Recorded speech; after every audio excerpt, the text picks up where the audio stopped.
যে জামাতের হাতে যদি জনগণ ক্ষমতা দেয় দুর্নীতি পরায়ণ হবে না। ৭১ প্রশ্নে আপনাদের আমির বা আপনাদের দলের বর্তমান অবস্থান কি? আপনারা কি ক্ষমা চেয়েছেন না চান?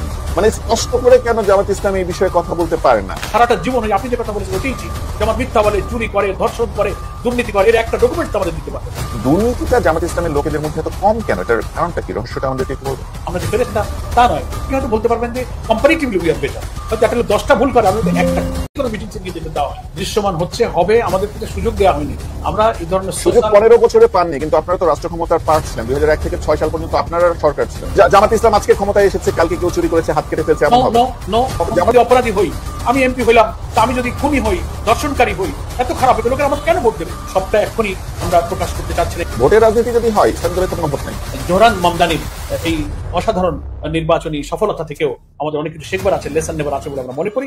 জামাত ইসলামের নেতৃবৃন্দকে এই নেতৃত্বগুলো ঠিক করে দেয় না যে শিবিরের বাংলাদেশ জামায়াত ইসলামী বাংলাদেশের রাজনীতিতে একটি আলোচিত নাম, নানা কারণে আলোচিত এবং সমালোচিত। আজকে বাংলাদেশ জামাত ইসলামের অতীত, বর্তমান, ভবিষ্যৎ নিয়ে কথা বলতে আমাদের সাথে আমাদের ভার্চুয়াল স্টুডিওতে যোগদান করেছেন সংগঠনটির সেক্রেটারি জেনারেল মিয়া গোলাম পারোয়ার, সাবেক এমপি। জনাব গোলাম পারোয়ার, আপনাকে আমাদের ভার্চুয়াল স্টুডিওতে স্বাগতম। ধন্যবাদ। আসসালামু আলাইকুম ওয়া রাহমাতুল্লাহি ওয়া বারাকাতুহু। আপনাকেও ধন্যবাদ। আপনাদেরকে এই দেশ এবং পৃথিবীর মানুষের সামনে বাংলাদেশ জামাত ইসলামীর পক্ষ থেকে কিছু বলবার সুযোগ দেওয়ার জন্য আপনাদেরকেও ধন্যবাদ। শুরুতে একটু মিয়া গোলাম পারোয়ার, আপনার কাছে চলে যাচ্ছি। আপনি বাংলাদেশ জামাত ইসলামের সাথে কিভাবে সম্পৃক্ত হলেন? আপনি কি আগে থেকে জামাত ইসলাম করতেন, নাকি অন্য কোনো সংগঠন করেছেন, এখন জামাত ইসলাম করছেন? আপনার জামাত ইসলামের শুরুর দিকের কথাগুলো আমাদেরকে একটু বলবেন। হ্যাঁ, ধন্যবাদ। নিশ্চয়ই, ইনশাআল্লাহ বলবো। আমি ছাত্র জীবনে 1974 সাল অর্থাৎ 74-এ আমি এসএসসি পরীক্ষা দিয়ে প্র্যাকটিক্যালি আমার এলাকার কিছু সিনিয়র ভাইদের সংস্পর্শে সাহচর্য থেকে আমি প্রথমত জাসদপন্থী ছাত্রলীগের সাথে আমি যুক্ত হই। বৈজ্ঞানিক সমাজতন্ত্র যাদের লক্ষ্য ছিল। এই রাজনীতির সাথে আমি কিছুদিন যুক্ত থাকার পর আমি যখন ইন্টারমিডিয়েটে চলে গেলাম, কলেজে ভর্তি হলাম, ছাত্রদের ভেতরে ইসলামের দাওয়াত, ইসলামী সমাজ, ইসলামী বিধান জানাশোনা, পড়াশোনা, রাষ্ট্র প্রতিষ্ঠার এই সংগ্রামের জন্য তখন আমি ইসলামের দাওয়াতটা আমার ছাত্র জীবনে পেলাম, ইসলামী ছাত্র শিবিরকে পেলাম, এবং তখন আমি আমার চিন্তা ভাবনা পরিবর্তন করে আমি ইসলামী ছাত্র শিবিরে যোগ দিই। সেখান থেকে 85 পর্যন্ত আমি ইসলামী ছাত্র শিবিরের বিভিন্ন দায়িত্ব পালন করেছি। কত সালে আপনি ইসলামী ছাত্র শিবিরে যোগদান করেছেন? 77, মানে শুরু থেকেই? জি 77। এরপরে 85-এ আমি ছাত্র জীবন শেষ করে জামাত ইসলামীতে যোগদান করলাম। এরপরে আমার দায়িত্ব, যেহেতু আমার নিজের বাড়ি হচ্ছে খুলনায়, সেখানে বিভিন্ন সাংগঠনিক দায়িত্ব পালন করেছি। খুলনা মহানগরীর আমিরের দায়িত্ব আমার ছিল। এরপরে 11 সালের শেষের দিকে কেন্দ্রীয় জামাতের সিদ্ধান্তে আমি ঢাকাতে চলে আসতে হয়, এবং ঢাকাতে এসে আমাকে কেন্দ্রীয় দায়িত্ব, এক পর্যায়ে সহকারী সেক্রেটারি জেনারেল, এক পর্যায়ে নায়েবে আমির, এরপরে এখন তো সেক্রেটারি জেনারেল দায়িত্ব আমি পালন করছি। জাসদ ছাত্রলীগ বা বামপন্থী রাজনীতি থেকে জামাত ইসলামের অনেক নেতারাই দেখলাম উঠে এসেছে। এর আগে আমাদের কয়েকজনের সাথে কথা বলার সুযোগ হয়েছিল, এমনকি আপনাদের আব্দুল কাদের মোল্লা, যিনি আওয়ামী ট্রাইব্যুনালে হত্যার শিকার হয়েছেন, উনিও এক সময় ছাত্র ইউনিয়ন করতেন, আমাদের যদি ইনফরমেশন সঠিক থাকে। জি, আপনাদের বর্তমান যিনি জামাত ইসলামের আমির আছেন, উনি সম্ভবত জাসদ ছাত্রলীগ বা একটি বামপন্থী ছাত্র সংগঠন করতেন। মানে জামাত ইসলাম বা ইসলামী ছাত্র শিবিরের যে কথাটি বললেন, আপনার কাছে কি এমন মনে হলো? কারণ আমাদের দেশের প্রেক্ষাপটে দেখা হয় বামপন্থী এবং ইসলামপন্থীরা বিপরীত মেরুর বাসিন্দা। আপনার কাছে কি এমন আকৃষ্ট মনে হলো, বা কোর এসেন্সটা কি, যেটার কারণে আপনি একদম এক মেরু থেকে আরেক মেরুতে চলে আসছেন? না, রাইট বলেছেন। দেখুন, আমি ছোটবেলা থেকে, অর্থাৎ ছাত্র জীবন থেকেই আমি কিছুটা সংগঠন প্রিয় ছিলাম। কালচারাল সংগঠন প্রিয়, ক্লাব, সংস্থা, সংগঠন, খেলাধুলা, এই কেন্দ্রিক কিন্তু আমি একেবারে নানানভাবে বড় হয়ে উঠি। তো সেখান থেকে সমাজ পরিবর্তনের, রাজনীতির সাথে, দেশের সাথে নানান ইস্যুতে কিন্তু আমি খুব ঘনিষ্ঠ বোধ করতাম। তো জাসদ ছাত্রলীগে চলে গেলাম, সেখানে সমাজ পরিবর্তনের ধারণা, সমাজতন্ত্রের মধ্য দিয়ে সমাজকে বদলে দেবার ধারণা, মানুষের কল্যাণ, মানবতার মুক্তি, সোশ্যাল ওয়েলফেয়ার, নির্যাতন, নিপীড়ন, বঞ্চিত মানুষের মুক্তি কোথায়, এগুলোই তো সোশ্যাল যে একটা রিফর্ম, সমাজ সংস্কারের যে চিন্তা, সমাজতান্ত্রিক রাজনীতির চিন্তা থেকে ভাবতেই তো আমি ইসলামী ছাত্র শিবিরের দাওয়াত পেলাম। তো সেখানে আমার বন্ধু বান্ধবরা যে সমস্ত বই পুস্তক, পড়াশোনা, কোরআন হাদিস পড়তে গিয়ে দেখলাম যে ইসলামেও তো সমাজ গঠনের ধারণা আছে, ইসলামও তো একটা রেভলিউশনের কথা বলে, একটা সমাজ পরিবর্তনের কথা বলে। তো ফলে শুধু ইডিওলজিক্যাল চেঞ্জ ছাড়া সমাজ পরিবর্তনের মূল লক্ষ্য তো আমার ঠিকই আছে। আমি যদি মুসলিম হিসেবে আমার যে নিজস্ব আদর্শ, সত্তা, স্বকীয়তা বজায় রেখে সমাজ পরিবর্তনের এই আন্দোলনে আমি যাই, তো আমার তো মানুষের কল্যাণের, সমাজ পরিবর্তনের চিন্তা তো ঠিকই থাকলো। জাস্ট একটা আদর্শ পরিবর্তন করে আমার লক্ষ্যটাকে আমি স্থির করে নিতে পারলাম। এটাই আর কি। ওকে, ধন্যবাদ আপনাকে। জামাত ইসলামের যেই স্লোগানটি বাংলাদেশে একসময় সবচেয়ে জনপ্রিয় ছিল এবং বিভিন্ন দেয়ালে দেয়াল লিখা হিসাবে দেখা যেত, সেটা হচ্ছে আল্লাহর আইন চাই, সৎ লোকের শাসন চাই, তাই তো? তো সৎ লোকের শাসন নিয়ে তো কারো কোনো সন্দেহ নাই। বাংলাদেশের 100% মানুষই সৎ, আমি বলবো 99% মানুষই সৎ লোকের শাসন চাই, 1% হচ্ছে যারা দুর্নীতি করে বা অসৎ লোক, তারা ছাড়া। তো সেই অংশটি নিয়ে কারো কোনো সন্দেহ নেই। আল্লাহর আইন চাই বা জামাত ইসলাম ইসলামী রাষ্ট্র করতে চাই, এই ধারণার উপর কি জামাত ইসলাম, বর্তমান বাংলাদেশ জামাত ইসলাম এখনো প্রতিষ্ঠিত আছে? যদি থেকে থাকে আপনি কি একটু ব্যাখ্যা করবেন ইসলামী রাষ্ট্রটা জামাতের দৃষ্টিতে আসলে কি, বা আল্লাহর আইন চাই, আল্লাহর আইনটা আসলে জামাত ইসলামের দৃষ্টিতে কি? দেখুন, আপনি খুব গুরুত্বপূর্ণ একটা ইস্যু তুলেছেন। আমরা বিশ্বাস করি, বিং এ মুসলিম, প্রথমত এই বিশ্বাসটা আমরা সবাই করি। আপনিও একজন মুসলিম হিসেবে নিশ্চয়ই মহান আল্লাহ তাআলা আমাদের সৃষ্টিকর্তা, তাকে আমরা রব মানি, তাকে আমরা বিধানদাতা মানি, আইনদাতা মানি, হুকুমদাতা মানি, রিজিকদাতা মানি। এবং আল্লাহকে বিশ্বাসের যে অর্থ, লা ইলাহা, এই কথাটার অর্থই হলো, ইলাহ শব্দটার অর্থই হলো হুকুমদাতা, আইনদাতা, বিধানদাতা, পালনকর্তা, শাসনকর্তা, সমস্ত ক্ষমতার উৎস যার হাতে, তাকেই কিন্তু ইলাহ শব্দ দিয়ে কোরআন মজিদে উল্লেখ করা হয়েছে। রব কথাটার অর্থ প্রতিপালক, তিনি প্রতিপালন করেন, তার জন্য কি প্রয়োজন যা তিনি জানেন। তো খুব সংক্ষেপে কথা হলো যে সেই আল্লাহর প্রতি যেহেতু আমাদের ঈমান আছে, তিনি আমাদেরকে সৃষ্টি করেছেন, আসমান, জমিন, দুনিয়া, সাগর, মহাসাগর, চন্দ্র, সূর্য, গ্রহ, নক্ষত্র, সবকিছু তার সৃষ্টি, আমাকে তিনি সৃষ্টি করেছেন। তারই আলো বাতাসে আমি জীবন যাপন করছি, তার দেওয়া রিজিক পালন করছি। ফলে সবকিছু যিনি দিলেন, এই সমাজে, এই দুনিয়াতে সেই মানুষটা কিভাবে ভালো করে চলতে পারবে, সেই বিধানটা, সেই আইনটাও তার কাছ থেকে আসতে পারে। এটাও কিন্তু ইমানের একটা অংশ বলে মুসলিম হিসেবে আমরা, বিং এ মুসলিম, এটাকে আমরা বিলিভ করি। এবং আল্লাহ কোরআন মজিদে এটা বলেছেন যে ইনিল হুকমু ইল্লা লিল্লাহ, হুকুম এবং বিধান একমাত্র আল্লাহ তাআলারই চলবে। সূরা মায়েদার মধ্যে আল্লাহ তাআলা বলছেন, আউযু বিল্লাহি মিনাশ শাইতানির রাজীম, বিসমিল্লাহির রহমানির রহিম, ওয়া মান লাম ইয়াহকুম বিমা আনজালাল্লাহু ফাউলাইকা হুমুল কাফিরুন। সমাজ এবং জীবনের সর্বত্র যারা আল্লাহ তাআলার নাজিলকৃত বিধান দ্বারা বিচার ফয়সালা করবে না, তারা কুফরি করবে, তারা আল্লাহকে অস্বীকার করার শামিল হয়ে যাবে। এখানে 3টা আয়াত আছে, ফাউলাইকা হুমুজ জালিমুন, ফাউলাইকা হুমুল ফাসিকুন, তারা জালিম হবে, তারা ফাসিক হবে। তো প্রশ্ন হলো যে আমি যদি আল্লাহতেই বিশ্বাস করি, তো আল্লাহর কিছু জিনিস আমি মানবো আর কিছু জিনিস মানবো না। আমি আল্লাহকে উপাস্য মানবো, তার ইবাদত করবো, সেজদা করবো, ইবাদত বন্দেগীর ক্ষেত্রে তার কিছু আইন মানবো। কিন্তু সমাজে, রাষ্ট্রে, জুডিশিয়ারিতে, অ্যাডমিনিস্ট্রেশনে, অর্থনীতিতে, ব্যাংকিং সিস্টেমে আল্লাহ তাআলা তার প্রিয় নবীর মাধ্যমে ওহীর দ্বারা সমাজ এবং সভ্যতার কল্যাণের জন্য যে বিধান দিয়েছেন, সেটাকে তো আমি কল্যাণকর মনে করবো। দেখবেন সূরা হাদীদের মধ্যে আল্লাহ তাআলা পরিষ্কার করে উল্লেখ করেছেন যে এই যে আমাদের ছেলেরা যে জুলাই অভ্যুত্থানের সময় আন্দোলন যে একটা স্লোগান দিল, popular slogan, we want justice, আমরা সুবিচার চাই, ন্যায় বিচার চাই। আল্লাহ নিজেই বলছেন, লাকাদ আরসালনা রুসুলানা বিল বাইয়িনাতি ওয়া আনজালনা মাআহুমুল কিতাবা ওয়াল মিজান লিয়াকুমা আন-নাসু বিল কিসত ওয়া আনজালনা আল হাদীদ ফীহি বাসুন শাদীদ ওয়া মানাফিউ লিন-নাস। আল্লাহ পাক এখানে বলছেন যে আমি রাসূলগণকে পাঠিয়েছি, কিতাব পাঠিয়েছি, মিজান পাঠিয়েছি, বাইয়িনা পাঠিয়েছি। কি জন্য? লিয়াকুমা আন-নাসু বিল কিসত, নাস শব্দের অর্থ হচ্ছে মানুষ, হোল ম্যানকাইন্ডকে এখানে বোঝানো হয়েছে। সমস্ত মানুষ যেন, কিসত মানে হচ্ছে সুবিচার, জাস্টিস, কোরআনের শব্দ সূরা হাদীদে কিসত, ইট ইজ কল্ড জাস্টিস। তো আল্লাহ পাক বলছেন যে আমি কোরআন, রসুল, বাইয়িনা মানে নিয়ম, বিধিবিধান, আইন, মিজান মানে ন্যায় বিচার, মানদণ্ড, এগুলো এজন্য পাঠিয়েছি যে মানব জাতি যেন সুবিচারের উপরে প্রতিষ্ঠিত হতে পারে। আনজালনাল হাদীদ, আমি তোমাদেরকে শক্তি, রাষ্ট্র নামক শক্তিকে রূপকর থেকে ব্যবহার করছে, এটা আমি তোমাদেরকে দান করেছি। তাহলে বোঝা যায় যে আল্লাহ তাআলা মানুষের কল্যাণে এটা দান করেছেন। ফি বাসুন শাদীদ ওয়া মানাফিউ লিন-নাস, মানুষের কল্যাণের মধ্যে আছে এবং মানুষের অনুশাসন এবং এগুলো প্রতিষ্ঠার মধ্য দিয়ে মানবতার কল্যাণ হবে। ফলে শুধু মুসলিমদের জন্য নয়, এখানে নাস বলতে হিন্দু, হোল ম্যানকাইন্ডের জন্য আল্লাহ তাআলা এই সুবিচারের একটা বিধান দিয়েছেন। সেজন্য জনাব গোলাম পারওয়ার, আমরা বুঝতে পারছি যে আপনারা দল হিসাবে, আপনি ব্যক্তি হিসাবে এবং আপনারা দল হিসাবে আল্লাহর দেয়া বিধিবিধানকে অনেক বেশি বিশ্বাস করছেন, ধারণ করছেন, এবং এর মধ্যে কল্যাণ আছে মানুষের, এবং কল্যাণ আছে বলে বিশ্বাস করছেন, সেটা ঠিক আছে। তো স্পেসিফিকলি আপনি বলতে পারবেন ওভারঅল যে বেনিফিট আল্লাহর আইনের, সেটা তো একরকম ক্লিয়ার, ধর্মীয় বক্তারাও বলবেন, আপনারাও বলবেন, সেটা তো পরিষ্কার। স্পেসিফিকলি জামাত ইসলাম যদি আজকে বাংলাদেশের ক্ষমতায় আসে, বাংলাদেশে কোন কোন আইন চেঞ্জ হয়ে সেটা আল্লাহর আইন দ্বারা রিপ্লেস হবে, এই বিষয়গুলো কি একটু স্পেসিফিকলি বলতে পারবেন? সে তো রাষ্ট্র কাঠামোতে আইন প্রণয়ন, বিধিবিধান একটা বিস্তীর্ণ ব্যাপার। আমি যদি মৌলিকভাবে যদি আমি বলি, ধরুন আমাদের সমাজে এই মুহূর্তে যে বড় বড় চ্যালেঞ্জ, অর্থনীতিতে আমাদের যে চ্যালেঞ্জ, সেখানে দুর্নীতি, লুটপাট, সুদভিত্তিক অর্থনীতির কারণে মানুষের মধ্যে জুলুম, অর্থ পাচার, এগুলো যে চলছে, সেখানে বৈদেশিক ঋণের উপরে নির্ভরশীলতা কমিয়ে রপ্তানি নির্ভর উৎপাদন ও কৃষি খাত এগুলো শক্তিশালী করার ব্যাপারে যদি সততা, অনেস্টি এবং চরিত্র, নৈতিকতার সীমার মধ্যে যদি আমি কনফাইন থেকে আমার অর্থনৈতিক জীবনটা আমি যাপন করি, কাউকে জুলুম না করি, কারোর হক এবং তার প্রাপ্য আমি না ঠকাই, এটা কিন্তু ইসলামের একটা বেসিক প্রিন্সিপাল। এই প্রিন্সিপালের ভিত্তিতে যদি আমার ইকোনমিক্যাল স্ট্রাকচারটা আমি করতে পারি, তো আমার অর্থনীতির সব অঙ্গনে কিন্তু একটা শান্তি বিরাজ করবে। যুবকদের বেকারত্ব দূর হবে। খোলাফায়ে রাশিদিনের যুগে আল্লাহ রাসূল সাল্লাল্লাহু আলাইহি ওয়াসাল্লাম এটা করেছেন। সব নাগরিকের ভরণ পোষণের ব্যবস্থা রাষ্ট্রকে করতে হবে। যাকে কাজ দিতে পারবে না তাকে বেকার ভাতা দিতে হবে। কেউ একটি রাষ্ট্রের মধ্যে অভুক্ত থাকবে না, নিরন্ন থাকবে না। এটা ইসলামী রাষ্ট্রের প্রিন্সিপাল। দুর্নীতি, প্রশাসনিক অপচয়, যা কিছু এখনকার সমাজে চলছে, তারপরে যে জুলুম চলছে, বিচার বহিত হত্যাকাণ্ড চলছে, জুডিশিয়ারিতে খোলাফায়ে রাশিদিন যে ইনসাফের কথা বলেছেন, রাষ্ট্র সোজা থাকবে, ন্যায় বিচার সোজা থাকবে, কারো পক্ষপাতিত্ব করবে না, অর্থের বিনিময়ে রাজনৈতিক প্রভাব কাটিয়ে বিচারকে কোনো দিকে প্রভাবিত করবে না। এডুকেশন সিস্টেমে যদি আমি মোরালিটি ঢুকাতে পারি, নৈতিকতা ঢুকাতে পারি, ছোটবেলা সে ইঞ্জিনিয়ার হোক, ডাক্তার হোক, সমাজের আধুনিক তথ্য প্রযুক্তির যে বড় শিক্ষিত জ্ঞানী হোক, কিন্তু তার নৈতিকতারই মূল পুঁজি যদি থাকে, এটা ইসলামিক এডুকেশনে আল্লাহর বিধানে চরিত্রের কথা বলা হয়েছে। আচ্ছা জি, আমি এই বিষয়ে একটা প্রশ্ন করতে চাই। সেটা হচ্ছে আপনি যে খাতগুলো বললেন, দুর্নীতি দূর করা থেকে শুরু করে, বেকার ভাতা চালু থেকে শুরু করে, শিক্ষা ব্যবস্থায় ইসলামী নীতি নৈতিকতা ঢুকানো, ন্যায় বিচার প্রতিষ্ঠা করা থেকে শুরু করে যে খাতগুলো বললেন, সবগুলো তো ঠিক আছে, অ্যাপ্রিশিয়েটেড। কিন্তু প্র্যাকটিক্যালি যদি আমরা দেখি, বেকার ভাতার দিকে যদি আমরা দেখি, সেটা তো ধরেন আপনার ইউরোপের কান্ট্রিগুলোতে বেকার ভাতা আছে।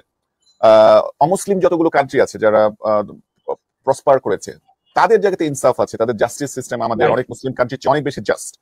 আল্লাহর আইন তো সেখানে নাই। এখন আল্লাহর আইনটাই কেন দরকার এই কাজগুলো করার জন্য? এই জাস্টিসটাই তো আল্লাহর আইনে আছে। আপনি ইউরোপিয়ান কান্ট্রি বা অন্যান্য দুনিয়ার যেসব দেশে বেকার ভাতা চালু আছে, মানুষের সোশ্যাল ওয়েলফেয়ার যে সিস্টেম আছে, কিন্তু ইসলামের নীতির যেসব অংশ ওই সব দেশে প্রতিপালিত তারা করছেন, হয়তো মানুষের সোশ্যাল ওয়েলফেয়ার দৃষ্টিতেই তারা করছেন, কিন্তু ওই বিধানগুলো কিন্তু আল্লাহ তাআলার বিধান। কিন্তু আমার দেশ মুসলিম অধ্যুষিত জনপদে এই বিধানটা কিন্তু চালু নাই। ফলে অর্থনীতিতে বৈষম্যের বিরোধিতা করে বৈষম্যহীন একটা সমাজ প্রতিষ্ঠার ক্ষেত্রে যদি ইসলামী নৈতিকতার এই মৌলিক দর্শন যদি সব রাষ্ট্রের স্ট্রাকচার গুলোতে থাকে, সেখানে কিন্তু একটা ইনসাফ, একটা সুবিচারের রাষ্ট্র ব্যবস্থা কিন্তু কায়েম হবে। দেখেন একটা কথা, অনেক অমুসলিম দেশে ইসলামের অনেক মানবিক দিক কিন্তু তারা পালন করে, কিন্তু দুঃখ এবং দুর্ভাগ্য হলো মুসলিম দেশে সেটা প্রতিপালিত হয় না। অনেক অমুসলিম দেশে। এতে কারণটা কি আপনার কাছে কি মনে হয়? যে এটা অস্বাভাবিক বিষয় না যে একটি অমুসলিম দেশে তারা ইসলামের যে সামাজিক সুবিচারের কথা আপনি এখন বলছেন, দেখা যাচ্ছে বেশিরভাগের রিফ্লেকশন তাদের কাছে আছে।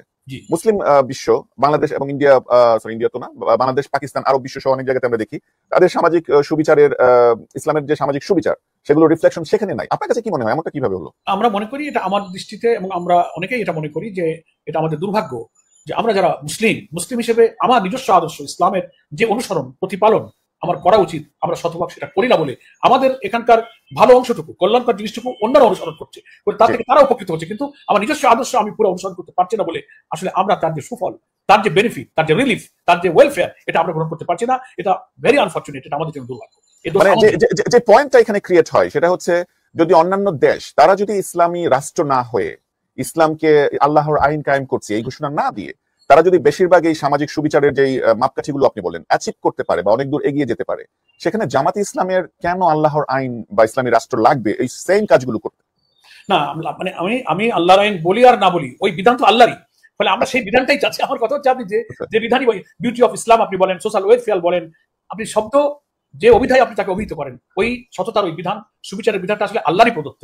সেটা যদি কোনো অমুসলিমও মানে, তো সেখান থেকে যেমন সূর্যের আলো, এর থেকে তো শুধু মুসলিমার উপকৃত হয় না, অমুসলিমার তো উপকৃত হয়। নদীর পানি থেকে, বাতাস থেকে, সমস্ত মানবতা কিন্তু উপকৃত হয়। এখন আমাকে সেই স্বীকারই করতে হচ্ছে এটা আল্লাহরই বিধান। এখন আমাদের এটা যদি প্রতিপালন আমরা করতে পারতাম, তাহলে আমরা এর থেকে কিন্তু উপকৃত হতে পারতাম, সমাজ এবং মানবতা উপকৃত হতো। জি, ধন্যবাদ আপনাকে। আল্লাহর আইন কায়েম করতে গিয়ে যে কারণে এই বিষয়টি একটু সেন্সিটিভ, সেটা হচ্ছে বাংলাদেশে তো শুধু মুসলিমরা থাকেন। আপনি যখন আল্লাহর আইন বলেন, আল্লাহকে তো আল্লাহ বলে ডাকে মুসলিমরা, অন্যদের কাছে তা উনি ভগবান, কারো কাছে ঈশ্বর, গড, অন্যান্য নাম। আপনারা যখন আল্লাহর আইন বলেন, ইসলামী রাষ্ট্র বলেন, যারা বাংলাদেশে অন্য ধর্মাবলম্বী আছে, হিন্দু আছে, বৌদ্ধ আছে, খ্রিস্টান আছে, আপনার কি মনে হয় না তারা নিজেদেরকে অ্যালিনিয়েটেড মনে করে, তারা নিজেদেরকে দ্বিতীয় শ্রেণীর নাগরিক ভাবার একটা সুযোগ তৈরি হয়ে যায়? জামাতে ইসলামের দৃষ্টিটা কি? যদি জামাতে ইসলাম আজকে ক্ষমতায় যায় এবং আপনাদের প্রতিশ্রুত ইসলামী আইনই বাস্তবায়ন হয়, সেখানে বাংলাদেশে হিন্দু, বৌদ্ধ, খ্রিস্টান, সাঁওতাল, যারা অন্য ধর্মাবলম্বী আছেন, ক্ষুদ্র জাতি গোষ্ঠী আছেন, তারা কি করবেন আসলে? তাদের প্রতি আপনাদের দৃষ্টিভঙ্গি কি? ভালো কথা বলেছেন।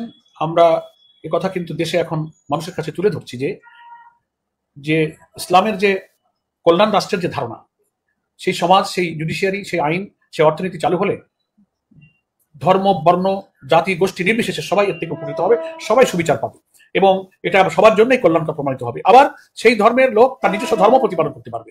আল্লাহ তাআলা এবং তার রাসূল কিন্তু এটা বলেছেন যে কোনো ধর্মের লোকের উপরে জবরদস্তি করে দিয়ে অন্য কোনো ধর্মকে চাপিয়ে দেওয়া যাবে না। তিনি যদি নিজের বুঝ, বিশ্বাস, তার ভ্যালুস, তার বোধ অনুযায়ী যেটাই তিনি অনুসরণ করবেন, তার সে অধিকার কিন্তু আছে। এবং এরপরে আল্লাহ তাআলা পরিষ্কার করে বলেছেন, লা ইকরাহা ফিদ-দীন, ধর্মের ব্যাপারে কোনো জবরদস্তি চলবে না। তিনি তার ধর্ম পালন করবেন, ইসলামের অর্থনীতি সুষম সাম্যের ব্যবস্থা চালু হলে তার সুফলটা তিনি সেটা পেতে পারবেন। এখানে কোনো বাইন্ডিংস, কোনো বাধ্যবাধকতা, কোনো জবরদস্তি, কোনো কিছুই চলবে না। যেমন আপনি জানেন রাসূল সাল্লাল্লাহু আলাইহি ওয়াসাল্লামের যুগেও এবং তার পরবর্তী খোলাফায়ে রাশিদিনের যুগেও বিচার ব্যবস্থা, জুডিশিয়ারিতে একজন ইহুদি ধর্মে অবলম্বীর বিরুদ্ধে মামলা হচ্ছে, চিফ জাস্টিস বিচার করছেন, সাক্ষ্য প্রমাণে সেই মুসলিম তার অভিযোগ প্রমাণ করতে পারে নাই, মামলাকে খারিজ করে দিয়ে ইহুদিকে বিজয়ী করে দিয়েছেন। ফলে ধর্মের কারণে ইনসাফের কোনো ব্যত্যয় হবে না। ন্যায় নীতি যেটা, সেটা সবার ক্ষেত্রে প্রযোজ্য হলে সমাজের সবাই কিন্তু সুফল পাবে। এটি হচ্ছে মূল কথা। তাহলে আপনারা কি এমন কি আমরা দেখতে পারবো যে জামাত ইসলাম বাংলাদেশের রাষ্ট্র ক্ষমতায় আছে, আপনাদের ভাষ্যমতে বাংলাদেশের ইসলামী আইন বা ইসলামী রাষ্ট্রের দিকে যাচ্ছে বা হয়েছে, আল্লাহর আইন কায়েম হচ্ছে বা হয়েছে, এই অবস্থায় কোনো অন্য ধর্মাবলম্বী কেউ এখন আপনি কি তাকে রাষ্ট্রের গুরুত্বপূর্ণ দায়িত্বে বাংলাদেশ জামাত ইসলাম নিয়োগ করবে? ফর এক্সাম্পল, তাকে কি চিফ জাস্টিস করবে, তাকে কি আর্মির প্রধান করবে, তাকে কি ইনফ্যাক্ট জামাত ইসলামের প্রধান করে এক সময় প্রধানমন্ত্রী হতে পারবে? এই সুযোগগুলো কি তার থাকবে?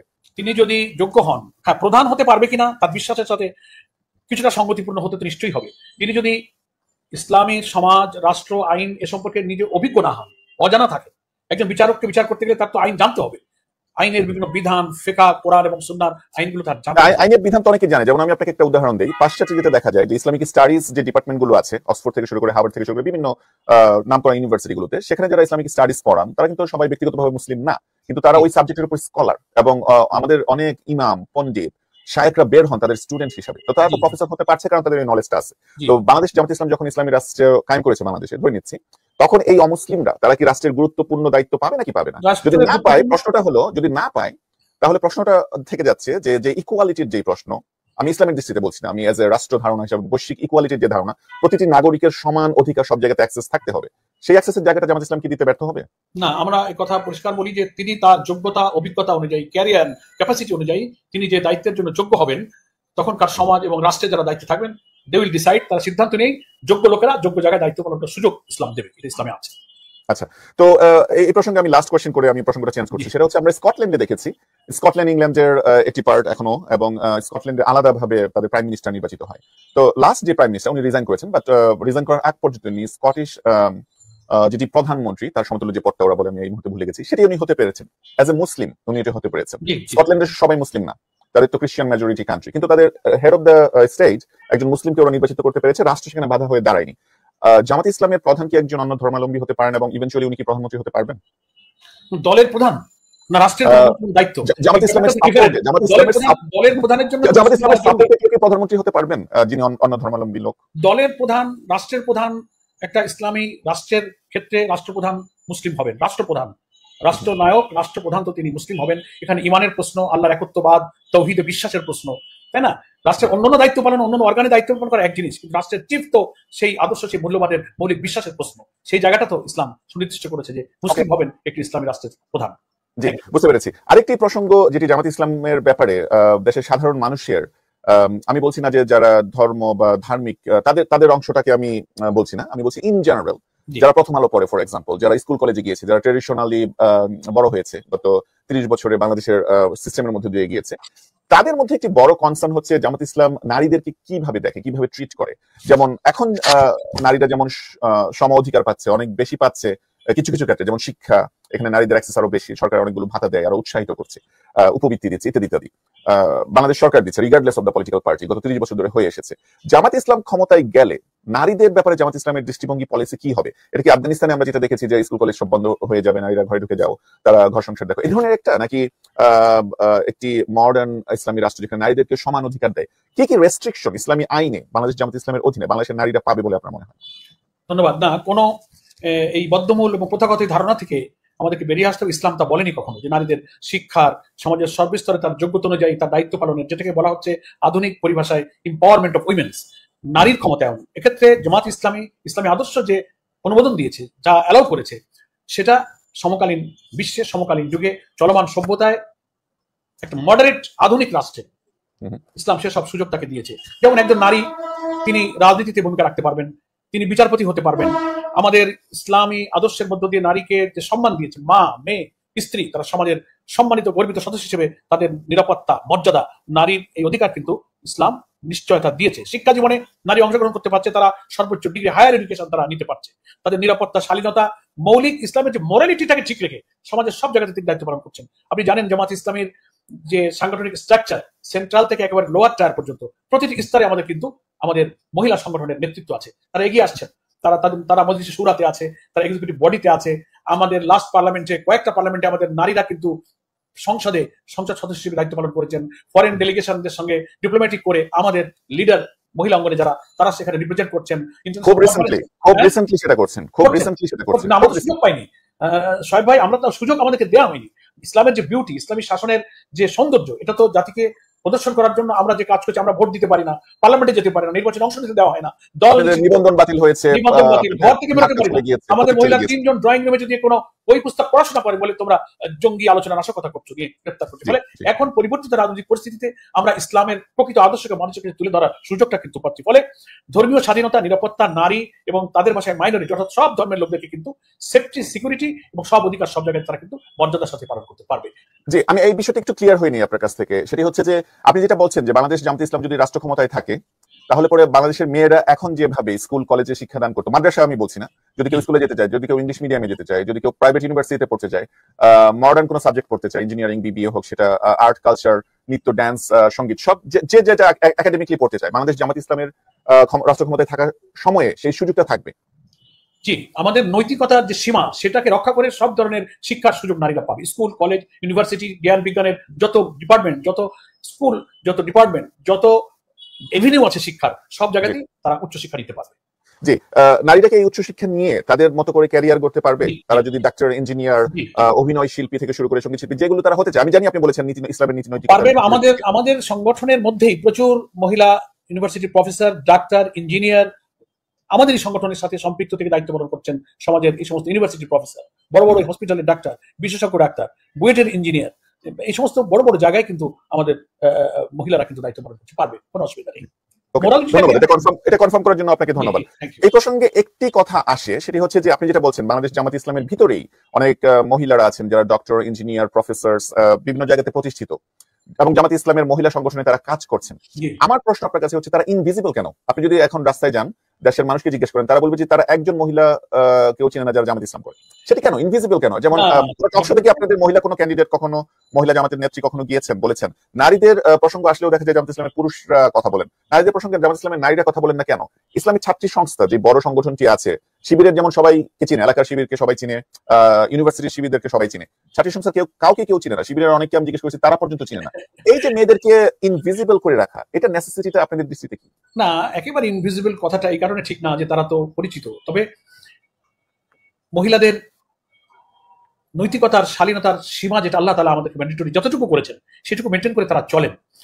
তো সেটা চলতে গিয়ে তারা যে বেরোতে পারেন না, শিক্ষকতা করতে পারেন না, কিছু মোরালিটির সীমার মধ্যে থেকে তারা কিন্তু বড় বড় কর্মক্ষেত্রে তারা দায়িত্ব পালন করছেন।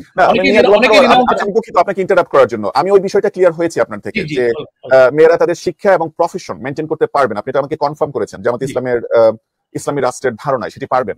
আমি যেখানে আপনাকে প্রশ্ন করতে চাই, জামাত ইসলাম, আপনি যেটা বলেছেন, জামাত ইসলামের বর্তমান সংগঠনে যারা নারীরা আছেন, যারা কর্মক্ষেত্রে সফল এবং জামাত ইসলাম করছেন, তারা ইনভিজিবল কেন? তাদেরকে আমরা কোথাও দেখতে পাই না কেন? এবং জামাত ইসলাম তাদেরকে কোথাও পার্টিসিপেট করতে দেয় না কেন? না, আমরা দিই তো, আমরা তারা ডায়ালগে যাচ্ছে। তারা কি কোনো টক শোতে গিয়েছে? এমন কি কোনো রেকর্ড আছে? বাংলাদেশের এত টিভি চ্যানেল, এত টক শোতে এক্ষুনি আমাদের মেয়েরা যায়নি, কিন্তু বড় কোনো মিছিল, রাজনৈতিক কর্মসূচি, মানববন্ধন, ইভেন গোল টেবিল যে ডায়ালগ, তারপরে আপনার আলোচনা সভা, সেমিনার, সিম্পোজিয়ামে তারা যাচ্ছেন। ওই যে একটা কথা আমি বলেছি যে আমাদের পুরুষদের, মেয়েদের আপনি বাদ দেন, পুরুষদেরই কোনো মিটিং সিটিংয়ে যেতে দেওয়া হয়। এখন শুরু হয়েছে, আমরা আমাদের আদর্শ ধারণ করে আমরা সব জায়গায় আমাদের মেয়েদেরকে, আমাদের মহিলাদেরকে, নেত্রীদেরকে আমরা সব জায়গায় কিন্তু তাদের অ্যাকর্ডিং টু দেয়ার ক্যাপাসিটি আমরা সব জায়গাতেই তাদেরকে কিন্তু নিয়ে যাচ্ছি। এটা তারা করতে পারে। আপনি নীতি নৈতিকতার সীমারেখাটার কথা বলছেন, আমি সেটাতে এগ্রি করছি। আমি বলছি না যে নীতি নৈতিকতা ছেড়ে জামাত ইসলাম কেন মেয়েদেরকে সব জায়গায় পাঠাচ্ছে না, এটা আমি বলছি না। কিন্তু আপনার কি মনে হয় যে যেমন জামাত ইসলামের যারা রোকন আছেন, নীতি নৈতিকতা যারা মেনে চলছেন, ওই মহিলা নেত্রীদেরকে তারা যদি কোথাও পার্টিসিপেট করেন, আপনি তো নিশ্চয়ই এটা নিয়ে কনসার্ন না যে উনি নীতি নৈতিকতা ছেড়ে চলে যাবেন ওই সেমিনারে গিয়ে? এটা তো আপনার মনে হয় না? তো আপনার তো এই কনফিডেন্সটা আছে আপনার নেত্রীদের উপর, আপনার কর্মীদের উপর, মহিলা কর্মীদের উপর। তো অন্যান্য পলিটিক্যাল পার্টি যদি আমরা দেখি, আমরা যদি বিএনপির কথা চিন্তা করি, এনসিপির কথা চিন্তা করি, আমরা যদি বাম সংগঠন দেখি, তাদের মহিলা নেতাকর্মীরা যেভাবে সোসাইটিতে রিপ্রেজেন্ট করছে, বিভিন্ন জায়গাতে যাচ্ছে, মেয়েদের ইস্যু নিয়ে বলছে, জামাতে ইসলামের তার 10%ও নাই, অ্যাটলিস্ট ভিজিবলি নাই। আপনারা গোপনে কোন লিভিং রুমে কোন মিটিং করছেন তো মানুষ জানে না। কনসার্নটা এখানেই যে দেশের মেয়েরা যদি না দেখে যে তাদেরকে কারা রিপ্রেজেন্ট করছে জামাতে ইসলামে, তারা কিভাবে নিজেদেরকে রিলেট করবে? এখন তারা ক্রমশ ধীরে ধীরে কিন্তু দৃশ্যমান হচ্ছে, হবে, আমাদেরকে তো সুযোগ দেওয়া হয়নি।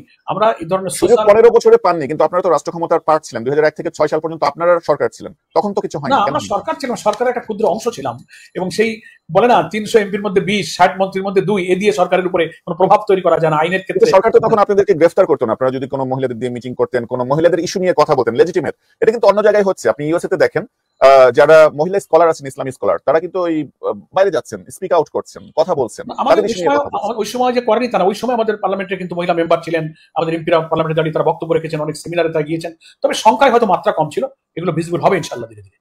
আচ্ছা, জি, ধন্যবাদ আপনাকে। আপনি 5 অগস্টের কথা বলেছেন, 36 জুলাইতে আপনি বলেছেন যে দেশের ছাত্র জনতার একটি বড় কনসার্ন ছিল যে উই ওয়ান্ট জাস্টিস। তো 5 আগস্ট পরবর্তী আমরা যেটা দেখতে পেয়েছি যে বাংলাদেশ জামাত ইসলামী একটা বিরাট সুযোগ পেয়েছে দেশের কাছে নিজেদেরকে তুলে ধরতে। বাংলাদেশের অভাবিতভাবে বাংলাদেশের ইউনিভার্সিটি ক্যাম্পাস গুলোতে এই ধরনের স্লোগান এসেছে, তুমি কি আমি কে, রাজাকার রাজাকার। জামাত ইসলামকে দমন করার গত সরকারগুলোর সবচেয়ে বড় হাতিয়ার ছিল রাজাকার ট্যাগ। তো দেশের ছাত্র জনতা, ঢাকা ভার্সিটির ছাত্ররা এই ট্যাগকে নিজেদের কাঁধে তুলে নিয়েছে। তার মানে জামাত ইসলামকে তারা লিবারেট করে দিয়েছে এই ধরনের ট্যাগ থেকে। এত বড় সুযোগ জামাত ইসলাম পেয়েছে। 5 আগস্টের পরে জামাত ইসলামের নতুন কি রাজনীতি বাংলাদেশের জনগণের সামনে তুলে ধরতে পেরেছে? আপনারা 5 আগস্টের আগের যে রাজনীতি এবং 5 আগস্টের পরে বাংলাদেশ জামাত ইসলামের যে রাজনীতি, সেটা কি একটু বলবেন আমাদেরকে? আমরা এটি তো এখন বলছি, কেবল তো 8-10 মাস হলো, একটা জাতীয় নির্বাচন এখন সামনে, এবং জনগণের একটা ফ্রি ফেয়ার ইলেকশনের মধ্য দিয়ে নির্বাচিত প্রতিনিধির কাছেই ক্ষমতা হস্তান্তর হবে। এবং আমরা যে নতুন বাংলাদেশের যে স্বপ্ন দেখছি, আমরা বলছি যে জামাতের হাতে যদি জনগণ ক্ষমতা দেয়, তাহলে আমরা এমন একটা অর্থনীতি বানাবো, এমন একটা বিচার ব্যবস্থা তৈরি করব, এমন একটা শিক্ষা নীতি আমরা তৈরি করব, যেখানে মানুষ চরিত্রবান হবে, সততা তার মধ্যে থাকবে, দুর্নীতিপরায়ণ হবে না, মানুষের ক্ষুধা দারিদ্র নিরন্ন মানুষ, অন্নহীন বস্ত্রহীনের বেদনা থাকবে না। আমরা ইসলামের সেসব কল্যাণগুলো নানান প্রচারপত্র, লিফলেট, বুকলেট, আমাদের সাহিত্য, আমাদের বক্তব্যে, এগুলো কিন্তু এখন আমরা দেশবাসীর কাছে তুলে ধরছি যে আমরা তো ইসলামের বিউটিটা এখন দেখার সুযোগ পাইনি। আপনারা একটাবার আমাদের সুযোগ দেন, রাষ্ট্রের সমস্ত অর্গানে এই কল্যাণের নীতি, এই ওয়েলফেয়ারের নীতি কিন্তু প্রতিষ্ঠিত হবে। আমরা কিন্তু এই 8-10 মাসে এটাই জনগণের এখন নিয়ে যাচ্ছি। আমাদের নির্বাচনী ইশতেহার দ্রুত আমরা ইনশাল্লাহ শিডিউল ঘোষণার পাশাপাশি একই সময় আমরা ঘোষণা করব, এবং নতুন বাংলাদেশ বলতে আমরা কি বুঝি সেটাই যথাসম্ভব আমাদের সম্মানিত আমির জামাত ডক্টর শফিকুর রহমান সহ আমাদের কেন্দ্রীয় এবং স্থানীয় নেতৃবৃন্দ, এইগুলোই কিন্তু জনগণের কাছে আমরা তুলে ধরছি যে আমাদের লোকরা চাঁদাবাজি করবে না, লুটপাট করবে না, মিথ্যা বলবে না, অন্যায়ভাবে অবৈধ সম্পদ নষ্ট করবে না, পরের হক থাকলে সে ফেরত দিয়ে দেবে, জুলুম করবে না, আদালতে ন্যায় বিচার হবে, সুবিচার হবে, অন্যায়ভাবে রাজনৈতিক কোনো পলিটিক্যাল কোনো কারণে ব্যাড ইন্টেনশনে কাউকে কষ্ট দেওয়া হবে না, যা ইতিপূর্বে হয়েছে। সরকার এবং রাষ্ট্র কাঠামোর সংস্কার এবং রাষ্ট্রযন্ত্রের এমন একটা ফর্মের মধ্যে এতদিন আমাদের দেশটা চলেছে, এখানে যে প্রবেশ করেছে সে অত্যাচারী হয়েছে, সে দুর্নীতিবাজ হয়েছে, সে ফ্যাসিবাদী শাসকের নতুন রূপ সে ধারণ করেছে। আমরা এই জন্য রাষ্ট্র কাঠামোর কিছু রিফর্মের প্রস্তাব করেছি। আমরা শিক্ষা নীতিতে, আমাদের নারী, আমাদের অর্থনীতি, আমাদের বিচার, সব জায়গাতে আমার রিফর্মের যে চিন্তাগুলো রিটেন আমরা গভর্নমেন্টের কাছে পেশ করেছি, সেগুলো আমরা রিটেন জনগণের কাছে নিয়ে যাচ্ছি। আমরা আমাদের ওয়েবসাইট, আমাদের নানান মিডিয়াতে আমরা দেওয়ার চেষ্টা করছি, যাতে মানুষ বুঝতে পারে যে আমাদের নতুন বাংলাদেশের ধারণাটা কি। জি, আপনি ডক্টর শফিকুর রহমানের কথা বললেন, যিনি জামাত ইসলাম বাংলাদেশের বর্তমান আমির। উনি কয়েকদিন আগে একটি বক্তব্য দিয়েছেন এবং অনেকে এটাকে বলছেন যে উনি ক্ষমা চেয়েছেন 71 প্রশ্ন। উনি বলেছেন 47 থেকে শুরু করে, 71 না 47 থেকে শুরু করে এখন পর্যন্ত আমাদের কর্মকাণ্ডে কেউ দুঃখ পেলে, কষ্ট পেলে যেন ক্ষমা সুন্দর দৃষ্টিতে দেখা হয়। আপনি কিন্তু ব্যাখ্যা করবেন উনি আসলে কি মিন করেছেন? 71 প্রশ্ন, যেটা জামাত ইসলামের সবচেয়ে বড় প্রশ্ন এখন পর্যন্ত, সেই 71 প্রশ্নে আপনাদের আমির বা আপনাদের দলের বর্তমান অবস্থান কি? আপনারা কি ক্ষমা চেয়েছেন না চাননি? আমি এই পয়েন্টে দুইটা কথা বলি। একটা হচ্ছে যে যিনি যে বক্তব্য দেন, আমি একটা বক্তব্য যদি আপনাকে দিই, কি চিন্তায় অন্তর্নিহিত, কি ভাবনা থেকে আমি এই কথাটা বললাম, তার ব্যাখ্যা আমি বরং সবচেয়ে উত্তম দিতে পারি, আমার কাছে তার ব্যাখ্যা ভালো। তো আমাদের আমির জামাত কি বক্তব্য দিয়েছেন তার ব্যাখ্যা তারটাই হচ্ছে যথার্থ। তবে আমি তার সহকর্মী হিসেবে মনে করি, দ্বিতীয় পয়েন্ট, যে কোনো বিবেকবান, যে কোনো জ্ঞানী, যে কোনো চিন্তাশীল ব্যক্তি আমাদের সম্মানিত আমির জামাতের এই বক্তব্য থেকে নিশ্চয়ই যথার্থ মেসেজটা পেয়েছেন। ফ্রম 47 টিল টুডে, আজ পর্যন্ত তিনি বিরাট সময়ের মধ্যে বলেছেন যে আমাদের প্রতি যাদের কোনো কষ্ট আছে, আমাদের কোনো ভুল ত্রুটি অন্যায় আমরা যা করেছি, আমি নিঃশর্তভাবে ক্ষমা চাচ্ছি। কোনো অজুহাত ছাড়াই তিনি পরিপূর্ণভাবে ক্ষমা চেয়েছেন। এখন এখান থেকে জ্ঞানীদের জন্য, চিন্তাশীলদের জন্য মেসেজ পেতে বুঝতে কিন্তু বাকি থাকার কথা নয়। যে সেই মেসেজটি যদি হয় 71 প্রশ্নে বাংলাদেশ জামাত ইসলাম ক্ষমা চেয়েছে, যেটা অনেকের একটা দাবি ছিল, তাই না? জামাত ইসলামের যেই ঐতিহাসিক ভূমিকা, অনেকেই বলবেন যে এটি সঠিক ছিল, তখন তো দেশ ছিল পাকিস্তান, পাকিস্তানকে রক্ষা করার জন্য জামাত ইসলাম কাজ করেছে, এখানে ভুল কি আছে? আবার অনেকেই বলবে যে না, বাংলাদেশ জামাত ইসলাম পাকিস্তানি হানাদার বাহিনীর সহযোগী হিসেবে দেশের মানুষের উপর নিপীড়ন করেছে, জামাত ইসলাম অবশ্যই ভুল করেছে। তো যদি ডক্টর শফিক, আপনার ভাষ্যমতে আমার যেটা মনে হচ্ছে, যদি এটার জন্য ক্ষমাই চেয়ে থাকেন, অনেকের জন্য সেটা হয়তো বা স্যাটিসফাইং হবে, কিন্তু তার বিপরীতে গিয়ে অনেকেই প্রশ্ন করবেন যে উনি কি কারণে এক্স্যাক্টলি ক্ষমা চেয়েছেন। উনি কি জামাত ইসলামের রাজনৈতিক ভূমিকার জন্য ক্ষমা চেয়েছেন, নাকি জামাত ইসলামের বিরুদ্ধে যে অভিযোগ করা হয় ফৌজদারি অপরাধের, তার জন্য ক্ষমা চেয়েছেন? কোনটার জন্য আপনি কি একটু ক্লিয়ার করবেন? এটা তো কে কি প্রশ্ন করবেন, that is up to them. তারা তো এখন আমাদের আমির জামাতের এই কথায় এখনো আমাদের কাছে দৃশ্যমান নয় যে এটার কি ব্যাখ্যা, কে কোন কর্নার থেকে ব্যাখ্যা করছেন আপনি যেমন আমি আপনাকে দুটো ব্যাখ্যা দিলাম, যে একটি হচ্ছে রাজনৈতিক ভুলের জন্য ক্ষমা চাওয়া, আরেকটি হচ্ছে কোনো ফৌজদারি অপরাধ জামাতের দ্বারা সংগঠিত হলে সেটার জন্য ক্ষমা চাওয়া। কোনটার জন্য ক্ষমা চেয়েছেন? ক্ষমা, উনি তো বলেছেন কোন যুক্তি ব্যাখ্যা ছাড়াই উনি ক্ষমা চেয়েছেন। তার অর্থ কি? যে ক্ষমার চাইতে হয় যত বিষয় সবটা কিন্তু এর মধ্যে ইনক্লুড। এই জন্য এখানে জ্ঞানীদের জন্য, বিবেকবানদের জন্য আমার মনে খুব বেশি ব্যাখ্যার প্রয়োজন হয় না। তবে আপনি যেটা স্পষ্ট করে কেন জামাত ইসলাম এই বিষয়ে কথা বলতে পারে না, মানে আমি আপনাকে ব্যাখ্যা করছি বিষয়টা কি। সেটা হচ্ছে যে একটা হচ্ছে যে যেমন আমরা যদি ইতিহাস দেখি, হোসেন শহীদ সোহরাওয়ার্দী থেকে শুরু করে শেরেবাংলা থেকে শুরু করে ওনারাও তো এক সময়ে দেশ ভাগ চাননি, তাই না? মানে ইন্ডিয়া পাকিস্তানের যে ডিভিশন 1947, অনেক ঝানু রাজনীতিবিদরা চাননি। যখন দেশভাগ হয়েছে, ইন্ডিয়া এবং পাকিস্তান হয়েছে, তখন কিন্তু ওনারা পাকিস্তানে এসেছেন, রাজনীতি করেছেন, পাকিস্তানের প্রধানমন্ত্রী পর্যন্ত হয়েছেন। আমি হোসেন শহীদ সোহরাওয়ার্দীর কথা বলছি। তো সেটা তো তাদের জন্য কোনো সমস্যা হয়নি। তো জামাত ইসলামের ভূমিকা যদি তাদের মতো রাজনৈতিক ভূমিকা হয়, যে পাকিস্তান একটা দেশ, সেখানে পাকিস্তান করার জন্য যে রাজনৈতিক সংগ্রাম, ত্যাগ তিতিক্ষা, সেটা মুসলিম লীগ শেখ মুজিবুর রহমান থেকে শুরু করে জামাত ইসলাম থেকে শুরু করে অনেকেই করেছেন। ইনফ্যাক্ট জামাত ইসলামের মৌলানা মওদুদ এক সময় এটা বিরোধী ছিলেন, উনি অখণ্ড ভারতের পক্ষেই ছিলেন অনেকটা। তো সেই রাজনৈতিক ভুলের কারণে জামাত ইসলামের ক্ষমা চাওয়ার কিছু নেই। ওনারা তো কেউ ক্ষমা চাননি, ওনারা প্রধানমন্ত্রী হয়েছেন আনঅ্যাপোলজেটিকলি। সেখানে জামাত ইসলামের ক্ষমা কেন চাইতে হবে যদি রাজনৈতিকভাবে তারা পাকিস্তান চায়? হোয়াটস রং উইথ দ্যাট? আপনারা ইংল্যান্ডে দেখেছেন কয়েক বছর আগে ভোট হয়েছে, স্কটল্যান্ড কি ইংল্যান্ডের বাইরে গিয়ে একটা আলাদা রাষ্ট্র হবে কিনা। স্লিম মেজরিটিতে সেটি ডিনাই হয়েছে যে না, স্কটল্যান্ড ইংল্যান্ডের পার্ট থাকবে। কিন্তু যারা স্কটল্যান্ডের এক থাকার ভোট দিয়েছে তারা কি এখন ক্ষমা চাবে? বা যারা বিপরীতে ভোট দিয়েছে তারা কি ক্ষমা চাবে? না, এটা পলিটিক্যাল ওপিনিয়ন। আমি আমার রাষ্ট্রকে কিভাবে দেখতে চাই। জামাত ইসলাম রাজনৈতিক ভুলের জন্য ক্ষমা চাবে কেন? ক্ষমা চাওয়ার প্রশ্নটা কি? নাম্বার এক।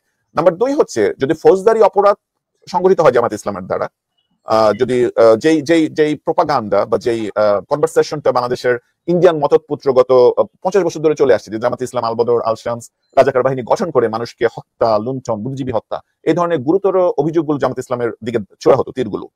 এখন এইগুলোর জন্য যদি ক্ষমা চায় জামাত ইসলাম এখন, তাহলে তো স্বীকার করে নিচ্ছে যে হ্যাঁ আমরা খুন করেছি, ধর্ষণ করেছি, বুদ্ধিজীবী হত্যা করেছি।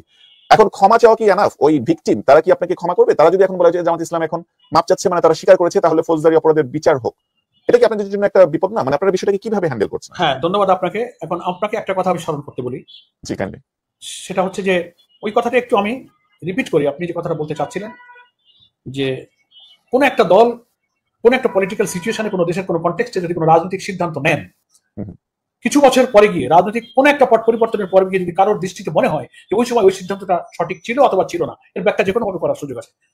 আর ফৌজদারি অপরাধ জামাত ইসলাম কখনো করে না, এটা তো ক্লিয়ার। আমরা বলেছি যে জামাত নেতৃবৃন্দ যাদেরকে ফাঁসি দেওয়া হয়েছে, অন্যায়ভাবে তাদেরকে হত্যা করা হয়েছে, জুলুম করা হয়েছে, কোনো এভিডেন্স নাই, কোনো প্রমাণ নাই। আপনি ওই যে সমস্ত কথা বললেন যে পাকিস্তানি ফোর্স, অক্সিলারি ফোর্স যারা ছিল, গেজেট ইজ দেয়ার, রাজাকার সরকারের গঠিত একটা বাহিনী ছিল, প্রত্যেক ডিসির কাছে তার গেজেট আছে, লিস্ট আছে।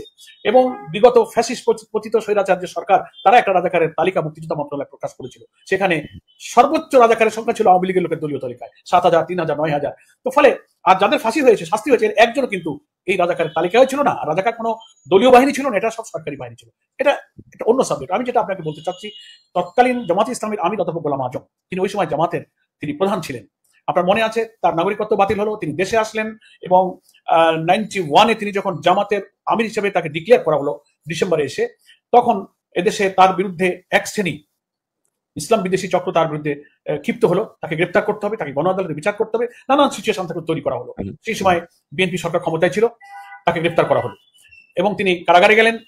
উচ্চ আদালতের রায় তিনি কারাগার থেকে বাংলাদেশের জন্মসূত্রে নাগরিকত্ব পুনর্বহাল তাকে করা হলো, নাগরিক হয়ে তিনি সম্মানের সাথে বেরিয়ে এলেন এবং আদালতে তার বিরুদ্ধে 71 এবং নানান ইস্যুতে যত অভিযোগ আনা হয়েছিল সবটাই আদালতে মিথ্যা প্রমাণ হয়ে তিনি নাগরিকত্ব কিন্তু ফিরে পেয়েছিলেন। এটা আমি 91, 2, 3 কথা বলছি, এগুলো তো সব 71-এর পরে তার বিরুদ্ধে। এখন আমি বলি, অধ্যাপক গোলাম আজম মুক্তির পরে বাইতুল মোকাররমের উত্তর গেটে তার গণসম্বর্ধনায় তিনি একটা ঐতিহাসিক ভাষণ দিয়েছিলেন। সেই ভাষণের বক্তব্যটা বুকলেটে জামাত ইসলামী সারা দেশে প্রচার করেছিল, সেটাও আমাদের কাছে আছে, আপনি হয়তো পড়ে থাকবেন। সেখানে তিনি একটা ঐতিহাসিক বক্তব্য দিয়েছিলেন যে স্বাধীনতা যুদ্ধের ওই 71-এর রোল সম্পর্কে বলেছিলেন এবং তিনি সেখানে গণতান্ত্রিক সংগ্রামে শেখ মুজিবুর রহমান, মৌলানা ভাসানী, শেরে বাংলা, মৌলানা আতহার আলী, এই সমস্ত বরেণ্য নেতৃবৃন্দের গণতন্ত্রের জন্য, দেশের জন্য যারা লড়াই করেছেন, তাদের ঐতিহাসিক অবদানকে শ্রদ্ধার সাথে স্মরণ করে বলেছিলেন যে আমার 71-এর ভূমিকা সহ প্রিভিয়াস পলিটিক্যাল লাইফে আমার যে কোনো ভুলের জন্য আপনারা যদি কোনো কষ্ট পেয়ে থাকেন, মানুষ ভুল করতেই পারে, আমার প্রতি আপনাদের যদি কোনো কষ্ট থাকে, দুঃখ থাকে, বেদনা থাকে, আমি আপনাদের সকলের কাছে দুঃখ প্রকাশ করছি, ক্ষমা চাচ্ছি। এই বক্তব্যটা কিন্তু দ্যাট ওয়াজ রেকর্ডেড, এটা আছে। তা আমরা মনে করি সেই সময়কার জামাতের আমির হিসেবে তার এই বক্তব্যটাই এনাফ ছিল জাতির জন্য। কিন্তু একটা কথা আপনাকে বলি, ওই যে গ্রামে একটা কথা আছে, যারা দেখতে নারী তার চলন বাঁকা, নানান আক্রোশে যারা জামাত ইসলামকে কোনোভাবেই পছন্দ করতে চায় না, তাদের কাছে কোনো কথা, কোনো দুঃখ প্রকাশ, কোনো ক্ষমার কোনো মূল্য নেই। সারাটা জীবন আপনি যে কথা বলেছেন ওটাই ঠিক, যে যারা জামাতকে বিরোধিতা করবে আদর্শিক কারণে, তাদের তো কিছু বলার নেই। জামাত মিথ্যা বলে, চুরি করে, ধর্ষণ করে, দুর্নীতি করে, এর একটা ডকুমেন্টস আমাদের দিতে পারবে না। এই যে দুর্নীতির বিরুদ্ধে অভিযান হলো, দুজন মন্ত্রী আমাদের ছিল, আমরা এমপি ছিলাম, আমিও একজন এমপি ছিলাম, একটা এমপির বিরুদ্ধে, একজন মন্ত্রীর বিরুদ্ধে একটা টাকার দুর্নীতি প্রমাণ করে দিতে পারিনি। ফলে যাদের চরিত্র, দুর্নীতি, নৈতিকতা কেউ প্রশ্ন তুলতে পারে না, তাহলে কি করে এদের ঠেকানো যাবে? ওই যে যাদের যুক্তি আর আদর্শ ফুরিয়ে যায়, তখন তারা অপপ্রচার, মিথ্যাচার, মিথ্যাচার, সন্ত্রাস, সহিংসতার পথ বেছে নেয়। এরা তাই বেছে নিয়েছে। ফলে ৭১ হচ্ছে আমাদের ইসলামী আদর্শকে ঠেকাবার একটা হাতিয়ার হিসেবে একটা গোষ্ঠী কিন্তু গ্রহণ করেছে। তাহলে আমি আপনার বক্তব্য থেকে যেটা আমি বুঝতে পারলাম সেটা হচ্ছে জামাত ইসলাম, আপনি যেটা বললেন, ফৌজদারি অপরাধের সাথে ৭১ জড়িত ছিল না, এটাও আপনাদের এখনকার স্ট্যান্ড তাই আছে। এবং আপনারা যেটা বলছেন যে রাজনৈতিকভাবে জামাত ইসলামের স্ট্যান্ড যদি প্রো পাকিস্তানি হয়ে থাকে, তখন সেটার জন্য আপনি বলেছেন ঐতিহাসিকভাবে আপনাদের সাবেক আমির অধ্যাপক গোলাম আজম ভিন্নভাবে দেখতে পারে, যে রমান রাইট সেটা বিশ্লেষণ করতে পারে, এবং আপনি বলছেন যে অধ্যাপক গোলাম আজম সেটা ব্যাখ্যা করেছেন এবং রিকগনাইজ করেছেন এবং ক্ষমা চেয়েছেন। এবং এখনকার যে ডক্টর শফিকের ক্ষমা চাওয়া, সেটা রাজনৈতিক ভুলের কারণে কেউ দুঃখ পেলে সেটার ক্ষমা চাওয়াটাই এখনকার ক্ষমা চাওয়াটা, তাই না? ব্রড সেন্সে তিনি বলেছেন, বিং আমির পার্টির লিডার হিসেবে জাতির কাছে নানা ইস্যুতে ঘটে যায়, তিনি তার উদার মনের অভিব্যক্তি ব্যক্ত করেছেন জাতির সামনে। এটাকে মানুষের কর্ডিয়ালি গ্রহণ করা উচিত আমি মনে করি। ওকে ওকে, ধন্যবাদ। রাহাত তোমার কথা অনেক বলে। জি, কি সুন্দর চুল তোমার, মাশাআল্লাহ। সুন্দর বেশি দিন থাকবে না আন্টি, অনেক চুল পড়ে তোমার চুলে।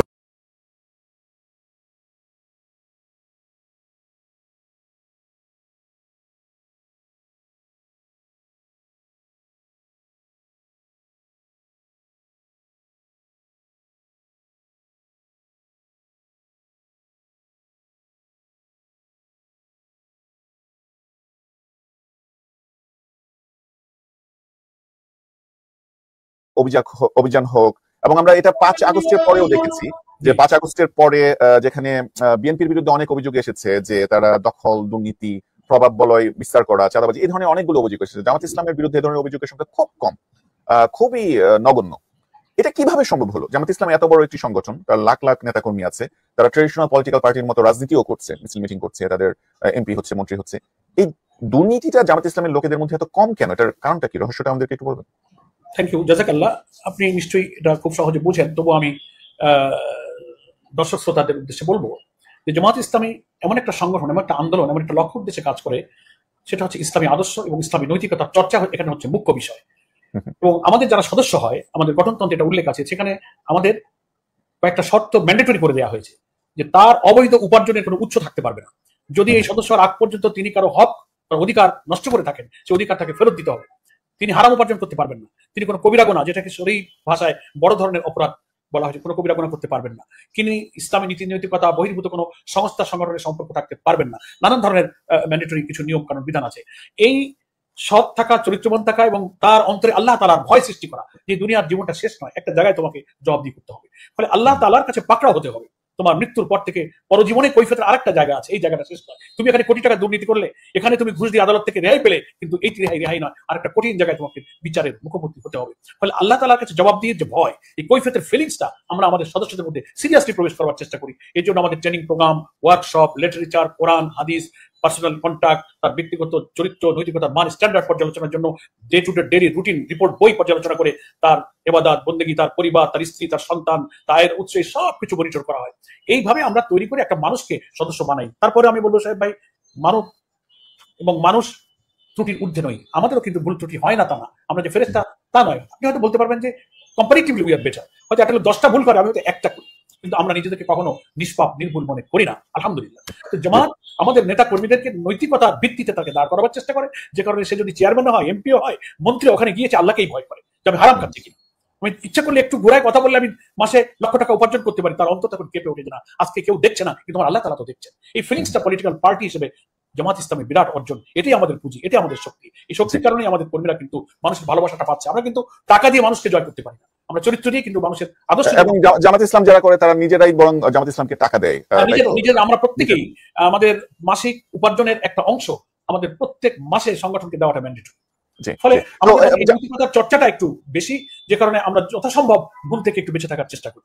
তারপরে ভুল হয় আমরা সংশোধন করি, তার উপরে শাস্তি দেই, তাকে আমরা কাফারা করি, তওবা করি, তাকে অনুশোচনা করতে বলি, তিনি আবার ফিরে এসে আবার সেই ভুল থেকে সংশোধিত হয়ে আবার সংগঠনে আসতে পারে। এই সিস্টেমটা আমাদের সংগঠনে আছে। জি, ধন্যবাদ আপনাকে। দুটা প্রশ্ন আপনি যেই রেসপন্সটা করলেন তার উপর ভিত্তি করে আমার দুটো প্রশ্ন আছে, এবং তারপরে আমি একটু নির্বাচন নিয়ে আপনার সাথে কথা বলতে চাই। প্রথম প্রশ্নটি হচ্ছে যে জামাত ইসলামের যেই ভ্যাটিং এর কথাটা আপনি বললেন, আপনাদের রিপোর্টিং, ট্রেনিং, কোরআন হাদিস, আল্লাহর ভয়, এইভাবে আপনারা একটা পরিশুদ্ধ মানুষ করার চেষ্টা করেন, এবং সে কারণে আপনি বলছেন যে দুর্নীতি আপনাদের সংগঠনের লোকদের দ্বারা কম হয়। এটা তো অ্যাপ্রিসিয়েটেড, কিন্তু এর মধ্যে একটি প্রশ্ন আসবে, যারা সাধারণ মানুষ, খেটে খাওয়া মানুষ, রিক্সা চালক, বা ধরেন যারা ইসলাম নিয়ে মুসলিম বাট ইসলাম নিয়ে এত বেশি ডিটেইলসে যাদের কনসার্ন না, তারা তাদের লাইফ নিয়ে হ্যাপি যেভাবে চলছে, এবং সেটা বাংলাদেশের majority of the Muslim people in Bangladesh.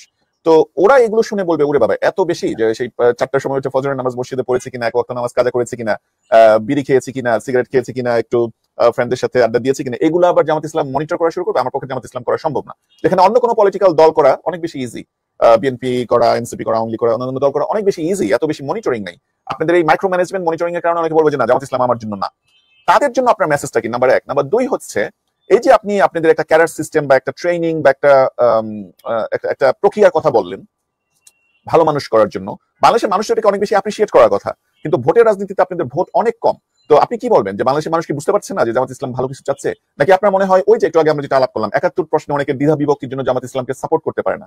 যদি আপনার মনে হয় 71 প্রশ্নে জামাত ইসলামকে সাপোর্ট করতে পারে না, তারা জানে, তারা চিনে, তাদের এক ফ্রেন্ড জামাত ইসলাম করে বা তাদের এলাকার জামাতের কাউকে সে চিনে, যে যাকে সে পার্সোনালি ভালো বলে, কিন্তু ভোট দেওয়ার সময় জামাত ইসলামকে দিতে পারেন ওই 71-এর চিন্তা থেকে বা এই প্রোপাগান্ডার থেকে, বা যেভাবেই ব্যাখ্যা করেন না কেন। তো আপনার কি মনে হয় না যে জামাতে ইসলাম, এবং আপনারা এখন কিছুটা ক্ষমা চাচ্ছেন বলে মনে হচ্ছে অনেকের কাছে, তাহলে জামাতে ইসলাম নাম নিয়ে রাজনীতিটা করা জরুরি কেন? এটা তো কোরআন সুন্নাহর কোথাও জামাত ইসলাম নাম নিয়ে রাজনীতি করতে হবে সেটা জরুরি না। যদি 71-এ জামাত ইসলাম ভুল করে থাকে, যেটা আপনারা এখন কিছুটা রিকগনাইজ করছেন, তাহলে ওই রেসপন্সিবিলিটি জামাত ইসলামকে দিয়ে আপনারা কেন নতুন করে নাম দিয়ে রাজনীতি করছেন না? তাহলে তো পরে আপনাদের এই দায় নেয়া, মানুষকে আপনাদের এই মূলক কাজে পার্টিসিপেট করা থেকে বিরত থাকতে হতো না। অনেকেই বলেন, আমি শেষ করছি আমার প্রশ্নটা, আপনাকে আমি রেসপন্স করার সুযোগ দিব। অনেকেই বলেন যে জামাত ইসলাম তার নিজের নাম এখন চেঞ্জ করতে চায় না, এর কারণ হচ্ছে যে তাহলে পরে জামাত ইসলামের যারা শীর্ষ নেতা তাদেরকে তো রিটায়ার করতে হবে, নতুনদেরকে সুযোগ দিতে হবে। এটা দিলে পরে তারা ব্যক্তিগত স্বার্থে আর রিটায়ার করতে চান। আপনি তো জামাত ইসলামের সেক্রেটারি, আপনার কি মনে এই ভয় আছে এবং এই জন্য কি এটা হচ্ছে না, একটু ব্যাখ্যা করবেন? ধন্যবাদ শোয়েব আহমদ ভাই, আপনার এই কথার মধ্যে অনেকগুলো প্রশ্ন এসে গেছে, একটা করে আমাকে বলতে হবে। প্রথম আমি শুরুতেই চলে যাচ্ছি, এই যে মানুষের মধ্যে যে একটা ভয় হইতে পারে, তারা ওয়ারিড যে জামাত এত কঠোর ডিসিপ্লিন, নামাজ কালাম পর্দা, এটা সেটা আপনি তো জয়েন করার মতো অবস্থা, এটা ওয়ারিড হওয়ার কিছু নেই। আমাদের এই শৃঙ্খলাটা আমাদের দলের জন্য, মূলত হোল পিপুল, জেনারেল পিপুলের জন্য তো আমরা এটাকে ইমপ্লিমেন্ট করি না। আমাদের সংগঠনের কর্মীদেরকে পরিশুদ্ধ পরিচ্ছন্ন নৈতিক চরিত্র উন্নত করার জন্য আমাদের প্র্যাকটিসটা আছে। নেক্সট হচ্ছে আমাদের লোকেরা সাধারণ মানুষের কাছে যখন যায়, তাদেরকে নামাজ পড়া, ফজরের নামাজে যাও, পর্দা মানো, হারাম খেও না, এটা আম পিপুলের কাছে তারা দাওয়াতের অংশ হিসেবে তারা কিন্তু এটা করে যাচ্ছে। এবং প্রচুর হাজার হাজার লাখ লাখ মানুষ দলের কর্মী না হয়েও কিন্তু জামাতের নেতৃবৃন্দের এই দাওয়াত এবং সাহায্য আছে, তারা অনেকেই কিন্তু ভালো জীবনযাপনে ফিরে আসছে। থার্ড হচ্ছে আল্লাহ তাআলা যদি আমাদের হাতে রাষ্ট্র ক্ষমতা দেন, রাষ্ট্রে যখন এই বিধিবিধান ইসলামের আইন জারি করার সুযোগ হবে, তখন কিন্তু আমরা শিক্ষা ব্যবস্থায় এই চরিত্র, নৈতিকতা, কল্যাণ, জুডিশিয়ারিতে, তারপরে ধর্ম পালনের, সব ধর্ম পালনের নিয়ম কানুনটা এমন ভাবে সুশৃঙ্খলভাবে এসে যাবে যে এটা একদিনে হয় না। কিন্তু ইসলামের আপনি তো রাসূল সাল্লাল্লাহু আলাইহি ওয়াসাল্লামের যে উপরে অর্পিত যে সমস্ত বিধিনিষেধগুলো আল্লাহ তাআলা একের পর এক, এটা গ্রাজুয়ালি হয়েছিল। মদ নিষিদ্ধ হয়েছে, একদিনে হয়নি। নামাজ রোজা একটার পর একটা বিধিবিধান ইজি করে করে মানুষকে সহনশীল করে হয়েছে। তো রাষ্ট্রে ইসলামের বিধিবিধান যখন জারি হবে, মুসলিমদের জন্য তারা ওইটা মানবে। কিন্তু আজকে না মানলে তোমার উপর শাস্তি হয়ে যাবে, নো, তাকে মানতে অভ্যস্ত করা, তার জন্য শিক্ষা। জামাত ইসলামও কি তাই করবে? যদি রাষ্ট্র ক্ষমতা পায়, গ্র্যাজুয়ালি আস্তে আস্তে পরে মানুষকে রেডি করে দেন, মানুষকে অভ্যস্ত করে, কারণ দীর্ঘদিন মানুষ একটা ব্যাপারে অভ্যস্ত নেই। মানে জামাত ইসলাম আজকে ক্ষমতায় এসেছে, কালকে কেউ চুরি করেছে হাত কেটে ফেলছে, এমন হবে না। হাত কাটবারে বিধান জারির পূর্বে প্রোভাইডেড তাকে তার রুটি রুজির নিশ্চয়তা দিয়ে তারপরে শাস্তির বিধানটা থেকে বলতো, তুমি যদি এত কিছু পাওয়ার পরে যদি তুমি চুরি করো, দেন তোমার উপরে শাস্তি ইমপ্লিমেন্ট করা হবে। এই জন্য ইট উইল টেক টাইম, সময় লাগবে এবং গ্রাজুয়ালি। এই জন্য জনগণের অরিড হওয়ার কিছু নেই। ইসলাম কল্যাণের যে ব্যবস্থা, সেই ব্যবস্থা মানুষকে সহনশীল করে, মানুষকে হ্যাবিচুয়েটেড করে ধীরে ধীরে ইসলাম মানার জন্য উপযুক্ত করা হবে। এবং আপনাকে এই ফাঁকে একটা ইনফরমেশন দিয়ে রাখি, হাত কেটে ফেলা বা পাথর মেরে দেওয়া, এগুলো কিন্তু এখন ইসলামিক স্কলাররা অনেক বেশি চিন্তা করছেন। যেমন আগে যেমন হাত বা লিম্সের প্রয়োজনীয়তা এত বেশি অনুভূত হতো না, এখন এগুলো কি আসলেই আক্ষরিক, এগুলো অনেক গবেষণা, এগুলো ইসলামকে কিভাবে ইমপ্লিমেন্ট করবে, আক্ষরিক ভাবে না নেওয়ার অনেক বিষয় আছে। আমার প্রশ্নটা কি আপনি আমাদেরকে একটু বলবেন যে জামাত ইসলাম তাহলে নাম পরিবর্তন করে নতুন নাম? আমি ওই পয়েন্টে আসছি। পরিবর্তনের জামাত ইসলামের কোনো আমরা অরিড না, আমাদের এটা নিয়ে কোনো অ্যালার্জি নেই, কোনো রিজিট না। আমরা তো পরিবর্তন করেছি। আমরা যখন 8 সালে যখন বাংলাদেশ ইলেকশন কমিশনে যখন দলকে রেজিস্ট্রেশন করতে গেলাম, তারা আমাদের নাম যেভাবে ছিল ওটা চেঞ্জ করতে বললেন। আমাদের নাম ছিল জামাতে ইসলামী বাংলাদেশ, বললো না, আপনার নানান ব্যাখ্যা তাদের আসলো। আমরা বাংলাদেশ কথাটাকে শুরুতে নিয়ে আসলাম। That is one kind of change. এটা একটা পরিবর্তন করা যাবে না তা না। জামাতের সংবিধান প্রায় 20 থেকে 21 বার জামাতের গঠনতন্ত্র আমরা অ্যামেন্ডমেন্ট করেছি। তো এটা চাইলেই আমাদের মধ্যে শুরা আছে, আমাদের পলিসি মেকিং বডি আছে। এটা এমন কিছু না, নাম তো কিছু আসে যারা, কামটাই তো আসল কথা, কাজ তো আমরা করছি, যে কোনো নাম। তাহলে আপনি যদি বিষয়টা বুঝতে পারেন, তাহলে আপনারা এই যে 71 প্রশ্নটাকে অনেকটাই মিটিগেট করতে পারেন, এবং আপনারা এটা করেছেন। আপনি যে এক্সাম্পলটা দিয়েছেন, গুড এক্সাম্পল। আমি আপনাকে আরেকটা এক্সাম্পল দেই যে ইসলামী ছাত্র সংঘ তো ইসলামী ছাত্র শিবির হয়েছে স্বাধীন বাংলাদেশে। তো জামাত ইসলাম, পাকিস্তানের যে জামাত ইসলাম, ওই জামাত ইসলামই কেন এখন বাংলাদেশে থাকতে হচ্ছে? এবং এটা কিছু, আপনি বলছেন যে এটা কিছু না, কিন্তু এটা কিন্তু একটা প্রেক্ষাপট না আছে, যদি যেমন আমাদের আপনাদের যিনি বাংলাদেশ বা তৎকালীন পূর্ব পাকিস্তান জামাত ইসলামের যিনি ফাউন্ডার মাওলানা আব্দুর রহিম, উনি যখন সেই ৭৬-৭৭-এর দিকে আইডিয়াল করলেন, সেখান থেকে কিন্তু আপনার আইডিয়ালটা রাখতে পারলেন, আপনার আবার জামাত ইসলামে ফেরত এসেছেন। না তখন তো জামাত ইসলামের নামের প্রতি আপনাদের এই মোহটা কেন? এটা কি না প্রেক্ষাপট? আইডিয়ালটা তো যখন করেছিলেন মাওলানা আব্দুল রহিম সাহেব, জামাত ইসলামী তখন ওপেন পলিটিক্সে এই যে পিপিআর তুলে নিয়ে প্রেসিডেন্ট জিয়াউর রহমানের সময় যে রাজনীতি দল বিধি যেটা আরোপ করা ছিল, এটা তুলে নেওয়ার পরে তখন জামাত ইসলামী 79-এ প্রকাশ্যে আসলো, এই নামেই আসলো। তো তার আগেই কিন্তু আইডিয়ালটা হয়েছে তখন। হ্যাঁ, আইডিয়াল তো জামাত ইসলামের নেতৃবৃন্দ লোকজন দিয়েই হয়েছে, এটা আপনারা রাখতে পারলেন না, আপনারা চলে আসবেন কেন? সেকেন্ড থিং হচ্ছে যে আপনি জামাত ইসলামীর নামে যেমন একটা প্রশ্ন করা যায় যে তোমরা এটা করো কেন, এটার নামের দোষ আছে, তো লোকে এই নামটার মধ্যে কেন দোষ দেখে? আপনি বললেন আমার বাড়ির পাশে, আমার এলাকায়, আমার দেশের যারা আমাকে দেখছেন আমি জামাত করি, আমার নাম জামাত ইসলামী, তো আপনি আমার মধ্যে তো কোনো দোষ পান না, আমার নামে আপনি দোষ খোঁজেন কেন? না, নামে দোষ পাওয়াটা তো স্বাভাবিক, নামে দোষ পাওয়াটা তো স্বাভাবিক। যেমন পাশ্চাত্যে তো কারো নাম এখন হিটলার রাখা হয় না, কেন হয় না? এখন কি কেউ বলবে যে এই 10 বছরের বাচ্চার নাম হিটলার, তোমরা ওকে অন্যভাবে দেখো কেন? মানুষ অন্যভাবে হিটলার একজন পার্সন ছিল, সে ব্যক্তির অপরাধও ছিল, কিন্তু আমাদের কিন্তু বাংলাদেশের জামাত ইসলাম নিয়ে যাদের অ্যালার্জি আছে তারা তো জামাত ইসলামের অ্যালার্জি, ভাই সব যুগে অ্যালার্জি থাকবে। এখন আপনি যদি বলেন আওয়ামী লীগ নিষিদ্ধ হয়ে গেছে, তো এখন আওয়ামী লীগ ফিরে যদি রাজনীতিতে কোনোদিন ওরা সুযোগ পায় করে, তাহলে আওয়ামী লীগের নামে দল বাদ দিয়ে দেবে। ওদের তো হাজারো অপরাধ আছে, ওরা অনেক খুন করেছে, মানবতাবিরোধী অপরাধ ওরা অভিযুক্ত।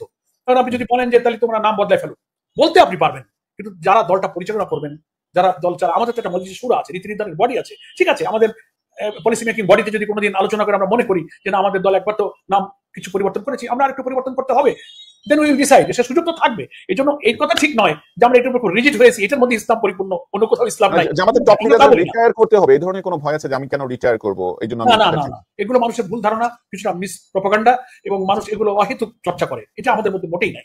আমরা এই নামের প্রতি এত মোহ আমাদের নেই। আছে জামাত ইসলামী নামটা অর্থের দিক থেকে একটা ইসলামের দল, এটা অন্য কোনো নামেও যে করা যায় না তা না, এই নামের প্রতি আমাদের একটা আলাদা কোনো মোহ হয়ে গেছে তা না। তবে একটা জিনিস আছে, মানুষ মেনে নিয়েছে। আর ভাই আসল কথা কি, যে আমি অপরাধ করেছি, আমার নাম বদলাবো, আমি একাত্তরে ভুল করেছি কি করিনি, আমি অনেক সময় বলতে ইচ্ছে হয় আমার যে আপনারা এত বিতর্ক না করে ছেড়ে দেন না জনগণের কাছে, জনগণ ফয়সালা করুক। আমি যদি অপরাধী হই, আমি এমপি হইলাম, তা আমি যদি খুনি হই, দর্শনকারী হই, এত খারাপ হতো, লোকেরা আমাকে কেন ভোট দেবে? আপনি পাবলিকের কাছে ছেড়ে দেন, পাবলিক আমাকে নিষিদ্ধ করে দিক। আপনি পলিটিক্যাল ইন্টেনশনে আপনি আমাকে নিষিদ্ধ করতে চান কেন? আসলে এই জাজমেন্টটা পাবলিকের কাছে ছেড়ে দেওয়া উচিত। জনমতই আসল শক্তি। তো জনমত যদি দেখি আমরা যে জনমত আমাদেরকে অ্যাকসেপ্ট করে না, সে কারণ আমরাই অনুশীলন করবো, তখন উইল ডিসাইড, আমরা সিদ্ধান্ত নেব। এই জন্য পাবলিকের কাছে চলে যাওয়াটা একটু বেটার। জি, ধন্যবাদ। পাবলিকের কাছে চলে যাই, আমরা একটু নির্বাচন প্রসঙ্গে কথা বলি। সেটা হচ্ছে এই যে নির্বাচনের একটি ঘোষিত একটা টাইম লাইন এখন আসলো, জামাত ইসলামের এই সামনের নির্বাচন নিয়ে, যেটি ফেব্রুয়ারিতে হতে পারে, সেটা নিয়ে জামাত ইসলামের প্ল্যানটা কি? জামাত ইসলামের ভিশনটা কি? তারা কি নিজেদেরকে সরকার পরিচালনার মতো মেজরিটি পাচ্ছে সে হিসাবে দেখছে, নাকি বিরোধী দল হতে চাচ্ছে, নাকি একটা কোয়ালিশন করে সরকারের একটা পার্ট হতে যাচ্ছে, যেটা 2001-এ ছিল? জামাত ইসলামের ভিশনটা কি ইলেকশনটা নিয়ে একটু বলবেন আমাদেরকে? ধন্যবাদ। আসলে নির্বাচন তো এখনো বেশ বাকি। ইলেকশনের শিডিউল ঘোষিত হলে বা সেটা যত আসন্ন হবে, নির্বাচনী মেরুকরণ, পোলারাইজেশন আরো হতে থাকবে।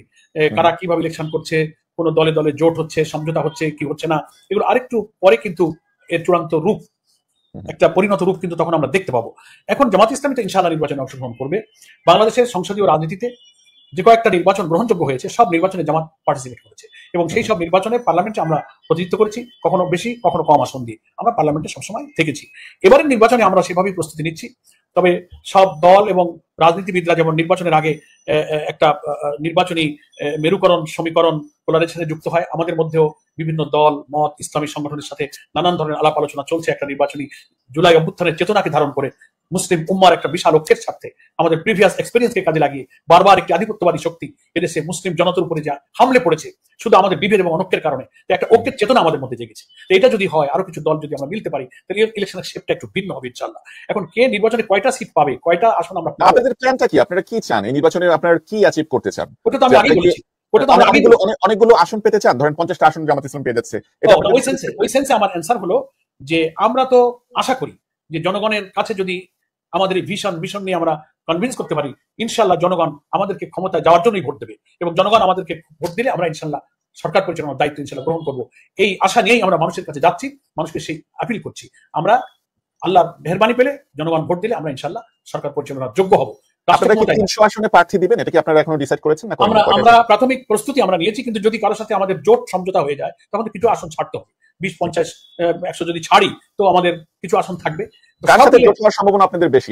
ইসলামী দলগুলোর সঙ্গে তো একটা আলোচনা চলছে, যথেষ্ট অগ্রগতি। এছাড়া আরো অন্যান্য কিছু ছোট ছোট বড় দলগুলোর সাথে আলোচনা চলছে, সবটা এক্ষুনি আমরা প্রকাশ করতে চাচ্ছি না। ইন্টারনাল ইনডোর আলোচনা অনেক চলছে। আমরা আশা করছি নির্বাচন তফসিল যত নিকটে আসবে আমাদের এর পরিণত রূপ তত ইনশাল্লাহ প্রকাশিত হবে। সেজন্য আমরা নির্বাচনে জনগণ ভোট দেবে এবং ইনশাল্লাহ আমরা রাষ্ট্রের দায়িত্ব গ্রহণ করতে পারবো। তা না হলে আমাদের এত পরিশ্রম, এত রক্ত, এত স্বপ্ন বিফলে যাবে। তা নাহলে তো আবার যে অতীত আমরা কালো যুগ ফেলে এসেছি, ওই কালো যুগে আমরা চলে যাবো। এটি আমরা পাবলিককে কিন্তু বোঝাবার চেষ্টা করছি। ইসলামী জোট, ইসলামী দলগুলোর সাথে জামাত ইসলামের যে জোট, এটা নিয়ে একটু আমি আপনার মতামত জানতে চাই। সেটি হচ্ছে যে এটা একটা আবেগের মতো আমার কাছে মনে হয়। যে অনেকে বলেন যে বাংলাদেশের সব ইসলামী দল এক হয়ে যায় না কেন, তারা অনেকটা সাদা চোখে দেখেন, কিন্তু এটার যে নীতিগিটি আছে, যেমন ধরেন অনেক ইসলামিক জোট সংগঠন আছে বাংলাদেশে যারা রেসপন্সিবল না, তারা বৈশ্বিক বিষয়ে চিন্তা ভাবনা একটু কম করেন বলে আমার মনে হয়। তারা হঠাৎ করে ধরেন বাংলাদেশের জামাত ইসলামের সাথে এখন সব ইসলামিক দলের একটি জোট, জামাত ইসলামকে কিভাবে সেটা হেল্প করে একটু ব্যাখ্যা করবেন? ইসলামী দলের ভোট কয়টা? ধরেন এমন কি কোনো পাওয়ারফুল কিছু আছে যে ইসলামের দলগুলো এক হলে অনেক ভোট পেয়ে জামাত ইসলাম একটা শক্তিশালী কিছু হয়ে যাচ্ছে? সেটার বিপরীতে ইসলামী দলের কোন একটি ছোট ইসলামিক দলের একজন নেতা গিয়ে একটা হটকারী যদি কিছু করে বসেন, বাংলা হবে আফগান, আমরা হবো তালেবান ইত্যাদিতে স্লোগান দিলে দেখা যাবে যে সারা বিশ্ব মিডিয়া জামাত ইসলামকে ফোকাস করছে, যে দেখো জামাত ইসলামের সাথে তমুকের মিটিং হয়েছে, পরের দিন সে গিয়ে রাস্তায় স্লোগান দিয়েছে। তো ইসলামী দলগুলোর সাথে জোটকে এত গুরুত্বপূর্ণ ভাবে দেখতে হবে কেন জামাত ইসলামের? ভোটের রাজনীতি যদি হয়, ইসলামী দলের তো কোনো ভোট নেই। না, আমরা গুরুত্ব একটা কারণে দিচ্ছি যে আমরা তো সাফারার, ইসলামী শক্তি, ইসলামী দলকে যারা বিলং করি তাদের উপরে যে পরিমাণ জুলুম নির্যাতন হয়েছে, শুধু জামাত ইসলামী নয়, এখানে আরো অনেক আলেম ওলামা স্কলারদেরকে কিন্তু জুলুম করা হয়েছে, কারারুদ্ধ করা হয়েছে আলেম ওলামাদেরকে। সেজন্য তাদের মধ্যে একটা চেতনা এসেছে যে আমরা যদি বিভেদ এবং অনৈক্যের মধ্যে দিয়ে ডিভাইড থাকি তাহলে আমরা কিন্তু অত্যাচারিত হবো। ডিউ টু দ্যাট কজ তাদের মধ্যে একটা ঐক্যের চেতনা এসেছে। সেকেন্ড হচ্ছে যে মুসলিম অধ্যুষিত জনপদের সাধারণ মানুষ কিন্তু চায় যে ইসলামকে তোমরা যারা বিলং করো, ইসলামী সমাজ এবং রাষ্ট্রের ধারণা তোমরা দাও, তোমরা বিভেদ কেন, তোমরা এক হও। তো এই চিন্তা চেতনায় হতে পারে ইসলামী দলগুলো লিডারদের মধ্যে একটা বুঝ এসেছে। ভিন্ন ভিন্ন মত আমাদের মধ্যে আছে, 10টা দল হলে 10টা মত থাকে। ইসলামী দল যে সব কোনো দলের ব্যাপারে কারো প্রশ্ন নেই, বিতর্ক নেই তা না, তর্ক বিতর্ক আছে, ভিন্ন মত আছে, কিন্তু ভিন্ন মত সহকারে ঐক্য, মুসলিম উম্মার কমন কিছু ইস্যুতে আমরা একটা সমঝোতার দিকে যাচ্ছি। যদি এই ঐক্য, এই সমঝোতা যখন এদেশের ভোটাররা, এই জাতি যখন দেখবে, তখন একটা ফ্লোটিং ভোট, কমন মুসলমানের একটা ঝোঁক আসবে যে না, ভালো মানুষগুলো, সৎ মানুষগুলো একটা দিকে চলে গিয়েছে। ঠিক আছে, ধন্যবাদ আপনাকে এই বিষয়ে। আরেকটি প্রশ্ন আমি আপনাকে করতে চাই, সেটি হচ্ছে যে আপনি নির্বাচনে জামাত ইসলামের প্রার্থীদের নিয়ে কথা বলেছেন যে 300 আসনে প্রার্থী দেওয়ার প্রস্তুতি আছে, পরবর্তীতে দেখা যাবে। জামাত ইসলামের প্রার্থী নির্বাচনের ক্রাইটেরিয়াটা কি আসলে? আপনি যেটা আগে বলছিলেন যে জামাত ইসলাম রাষ্ট্র ক্ষমতায় আসলে ইনসাফ কায়েম করা, জাস্টিস ব্যবস্থাকে রিফর্ম করা, ইকোনমিকলি প্রসপার করা, সামরিকভাবে সক্ষমতা বাড়ানো, এগুলোর সাথে কিন্তু যেটা বৈশ্বিক বা দুনিয়াবি যেই এক্সপার্টিজ সেটার সাথে রিলেটেড, তাই না? আপনি অর্থনীতিকে যদি স্ট্রং করতে চান, আপনার সেই ম্যান পাওয়ার লাগবে, আপনার সেই ভিশন লাগবে, আপনার অর্থনৈতিক প্ল্যান লাগবে, আপনার একজন ইকোনমিস্ট লাগবে যিনি এখানে নিয়ে যেতে পারেন। তো জামাত ইসলাম যাদেরকে এখন মনোনয়ন দিচ্ছে, তো জামাত ইসলাম কি রোকনদের বাইরে কাউকে দিচ্ছে? ধরেন একজন মানুষ যিনি ইকোনমিস্ট, যিনি ভালো, তার প্রফেশনে সে নাম্বার 1, এবং জামাত ইসলামের প্রতি তার অ্যালার্জি নাই, জামাত ইসলাম কি তাকে নমিনেশন দিচ্ছে সে যদি রোকন না হয়? ধন্যবাদ। আমরা এই শুধু নির্বাচনের প্রিভিয়াস কয়েকটা ইলেকশন থেকেই আমাদের পলিসিটা আমরা একটু চেঞ্জ করেছি। আমরা কথাটা যথার্থ যে জামাতের রোকন না হলে ইলেকশন করা যাবে না, এটা একসময় আমাদের মধ্যে ছিল, কিন্তু ক্রমশ সময় এবং চাহিদার প্রেক্ষিতে আমরা এখানে একটা ইনক্লুসিভ পলিসি আমরা অ্যাড করেছি।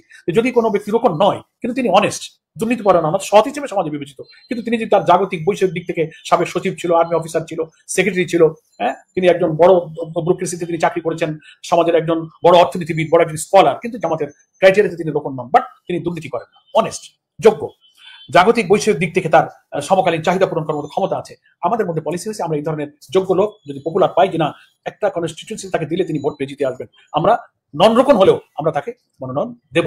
এইভাবেই আমরা এবার প্রার্থী বাছাই করছি এবং একেবারে তৃণমূল বলতে উপজেলা, জেলা থেকে মতামত দিয়ে গোপন ভোটে আমরা সেন্ট্রালি বাছাই করি, এনে আমাদের একটা পার্লামেন্টারি বোর্ড আছে, আমাদের আমির জামাত ডক্টর শফিকুর রহমানের সভাপতিত্বে একটা পার্লামেন্টারি বোর্ডে এই লোকাল মতামতটা বাছাই করে আমরা এই সিলেকশনটা করি। এরকম একটা প্রাইমারি সিলেকশন আমরা দিয়ে রেখেছি এবং আমরা আশা করছি যে জোট এবং সমঝোতার বিষয়টা চূড়ান্ত হলে যদি কিছু ছাড়তে হয় ছেড়ে আমরা একটা সেন্ট্রাল অফিসিয়াল ডিক্লারেশন তখন হবে, সেটাই হবে আমাদের অফিসিয়াল।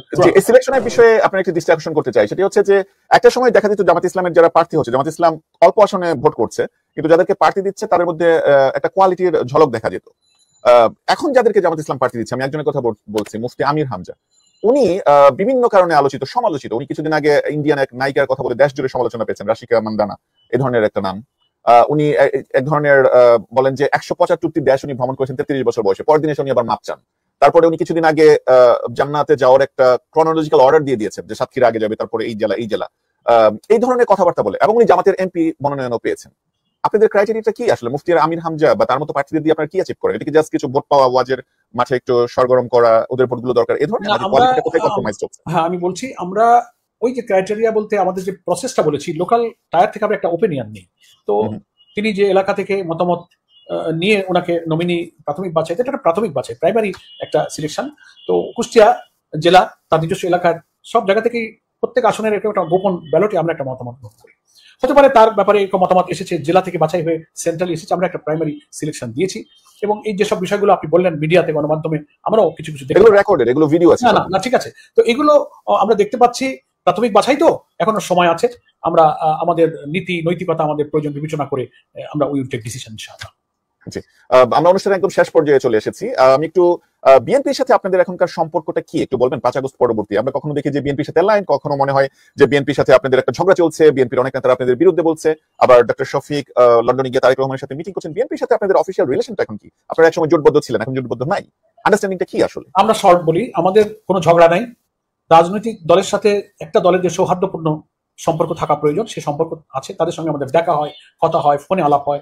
এই যে রিফর্ম কমিশনে, কনসেনসাস কমিশনে আমরা যাচ্ছি, একসাথে কথা বলছি, বৈঠক করছি, বিভিন্ন অনুষ্ঠানে আমাদের সঙ্গে কথাবার্তা মত বিনিময় হচ্ছে। তবে ব্যাপার হচ্ছে যে প্রত্যেকটা দলের তো ভিন্ন চিন্তা, ভিন্ন মত, রাষ্ট্র গঠনে, রাজনীতিতে, নির্বাচনে, রিফর্মে। তো মতের পার্থক্য একটা জিনিস, এটার জন্য আমরা মিডিয়াকে খানিকটা দায়ী করি, যে যতটা না মিডিয়া তা এত রংচং দিয়ে বলে না, ভাত খেতে আচার লাগে, তো শুধু খাইলে একরকম হয়, আর একটু আচার দিলে একটু টেস্ট হয়। আমি আপনাকে একটা কথা বললাম, প্রশ্ন জবাব, ওইটাকে মিডিয়া এমন একটা শিরোনাম দিয়ে লাগাই দিল যে গোলাম পরোয়ার সাহেবকে উনি এই বলেছে, অথচ ওই ভাষা, বাক্য, আগের অংশ পরের অংশ থেকে বিচ্ছিন্ন করে অডিও ভিডিও চেক করে দেখা যায় না কথাটা তা না, কিন্তু ভূমিকাটা বেশি। আমাদের বিএনপিকে আমরা মিডিয়া নিয়ে আপনাকে আমি একটা প্রশ্ন করি, সেটা হচ্ছে জামাতের মিডিয়া নিয়ে প্ল্যানটা কি? জামাতের মিডিয়া নিয়ে প্ল্যানটা কি আসলে? আমরা দেখেছি 5 আগস্টের পরবর্তীতে যে মিডিয়াগুলো আগে বিএনপির মিডিয়া বলে প্রচলিত ছিল, আরটিভি, বাংলা ভিশন, আরো অনেকগুলো, যেদিন থেকে বিএনপি কিন্তু কোনোভাবে তার সেটা দখল বুঝে নিয়েছে, বিএনপি ঘরানার লোকজন। জামাত ইসলামের যে একটা মিডিয়া ছিল, টিভি মিডিয়া, দিগন্ত টেলিভিশন, 5 আগস্ট পরবর্তীতে 1 বছর হয়ে যাচ্ছে, কোনো অগ্রগতি নাই। মিডিয়া নিয়ে জামাতের প্ল্যানটা কি? শুধু ব্লেম দেয়া নাকি মিডিয়া করা? দিগন্ত টিভিতে জামাত ইসলাম এখনো রান করতে পারেনি কেন? না, আপনাকে বলি, রিয়েল জিনিসটা হচ্ছে যে দলগতভাবে আমাদের কিন্তু কোনো মিডিয়া হাউস নাই, সেটা আমরা জানি। দলগতভাবে বিএনপির কোনো মিডিয়া নাই, দলগতভাবে করেছিলেন দিগন্ত মিডিয়া কর্পোরেশন যারা করেছিলেন, ওখানে আমাদের সংগঠনের কিছু নেতৃবৃন্দ ছিলেন বলে লোকেরা ভাবতো যে ওটা জামাতের media. That is another thing. এখন সেটা অনেকটা অর্থনৈতিক কারণে এই দিগন্ত মিডিয়া কর্পোরেশনের যিনি চেয়ারম্যান ছিলেন শহীদ বিন কাশেম আলী, তার শাহাদাতের পর তার ম্যানেজমেন্ট পরিচালনায় একটা ক্রাইসিস তৈরি হয়েছে, ফিনান্সিয়াল ক্রাইসিস। তার শেয়ার, তার যে বিল্ডিং ভবনে ছিল, তার লজিস্টিক সাপোর্ট, তার মেশিনারি, আমরা অনুমতি পেয়েছি, আমরা চেষ্টা করছি, তাদেরকে বলেছি, আমরা বলতে তাদেরকে আমরা হেল্প করছি, যোগাযোগ রাখছি। এখানে আগামী 6 মাস বা 1 বছরের মধ্যে সেটা আসবে কিনা আমরা মনে করছি। তারা চেষ্টা করছেন যে বিফোর ইলেকশন এটাকে অনিয়ারে নিয়ে আসা যায় কিনা। Fair enough. আমি জানি যে আপনার মূল্যবান সময় থেকে অনেকটুকু নিয়ে ফেলেছি, আমি এই জন্য একটু শর্ট করে আপনাকে আরেকটা প্রসঙ্গ করতে চাই। সেটি হচ্ছে যে জামাত ইসলামের আপনি অনেকগুলো ভিশনের কথা বললেন, তাই না? জামাত ইসলাম দেশের জনগণকে অর্থনৈতিকভাবে, জাস্টিস সাইড থেকে এভাবে দেশকে সাজাতে চায়। তো এর মধ্যে জামাত ইসলামের যেটি একটি বড় স্ট্রেংথ, এবং সেটা অনেকেই স্বীকার করেছেন, 5 আগস্টের পরে এটা মানুষের কাছে আরো বেশি ভিজুয়ালাইজ হয়েছে। কারণ দেখা গিয়েছে বৈষম্য বিরোধী ছাত্র আন্দোলন যেটা হাসিনাকে আউটস্ট করে, সেখানে শিবির, ঢাকা বিশ্ববিদ্যালয়ের শিবিরের অনেকে অ্যাক্টিভ পার্টিসিপেট করেছে, তারা এটার ক্যাটালিস্টের ভূমিকা পালন করেছে, এবং সারা দেশে জামাত ইসলামের একটি অন্যতম শক্ত জনশক্তি ভিত্তি আছে। ভোটের রাজনীতিতে দেখা গেলে জামাত ইসলামের তার কোনো রিফ্লেকশন নেই। জামাত ইসলাম 3টা থেকে সর্বোচ্চ 17টা বা 19টা বেশি আসন পায় না।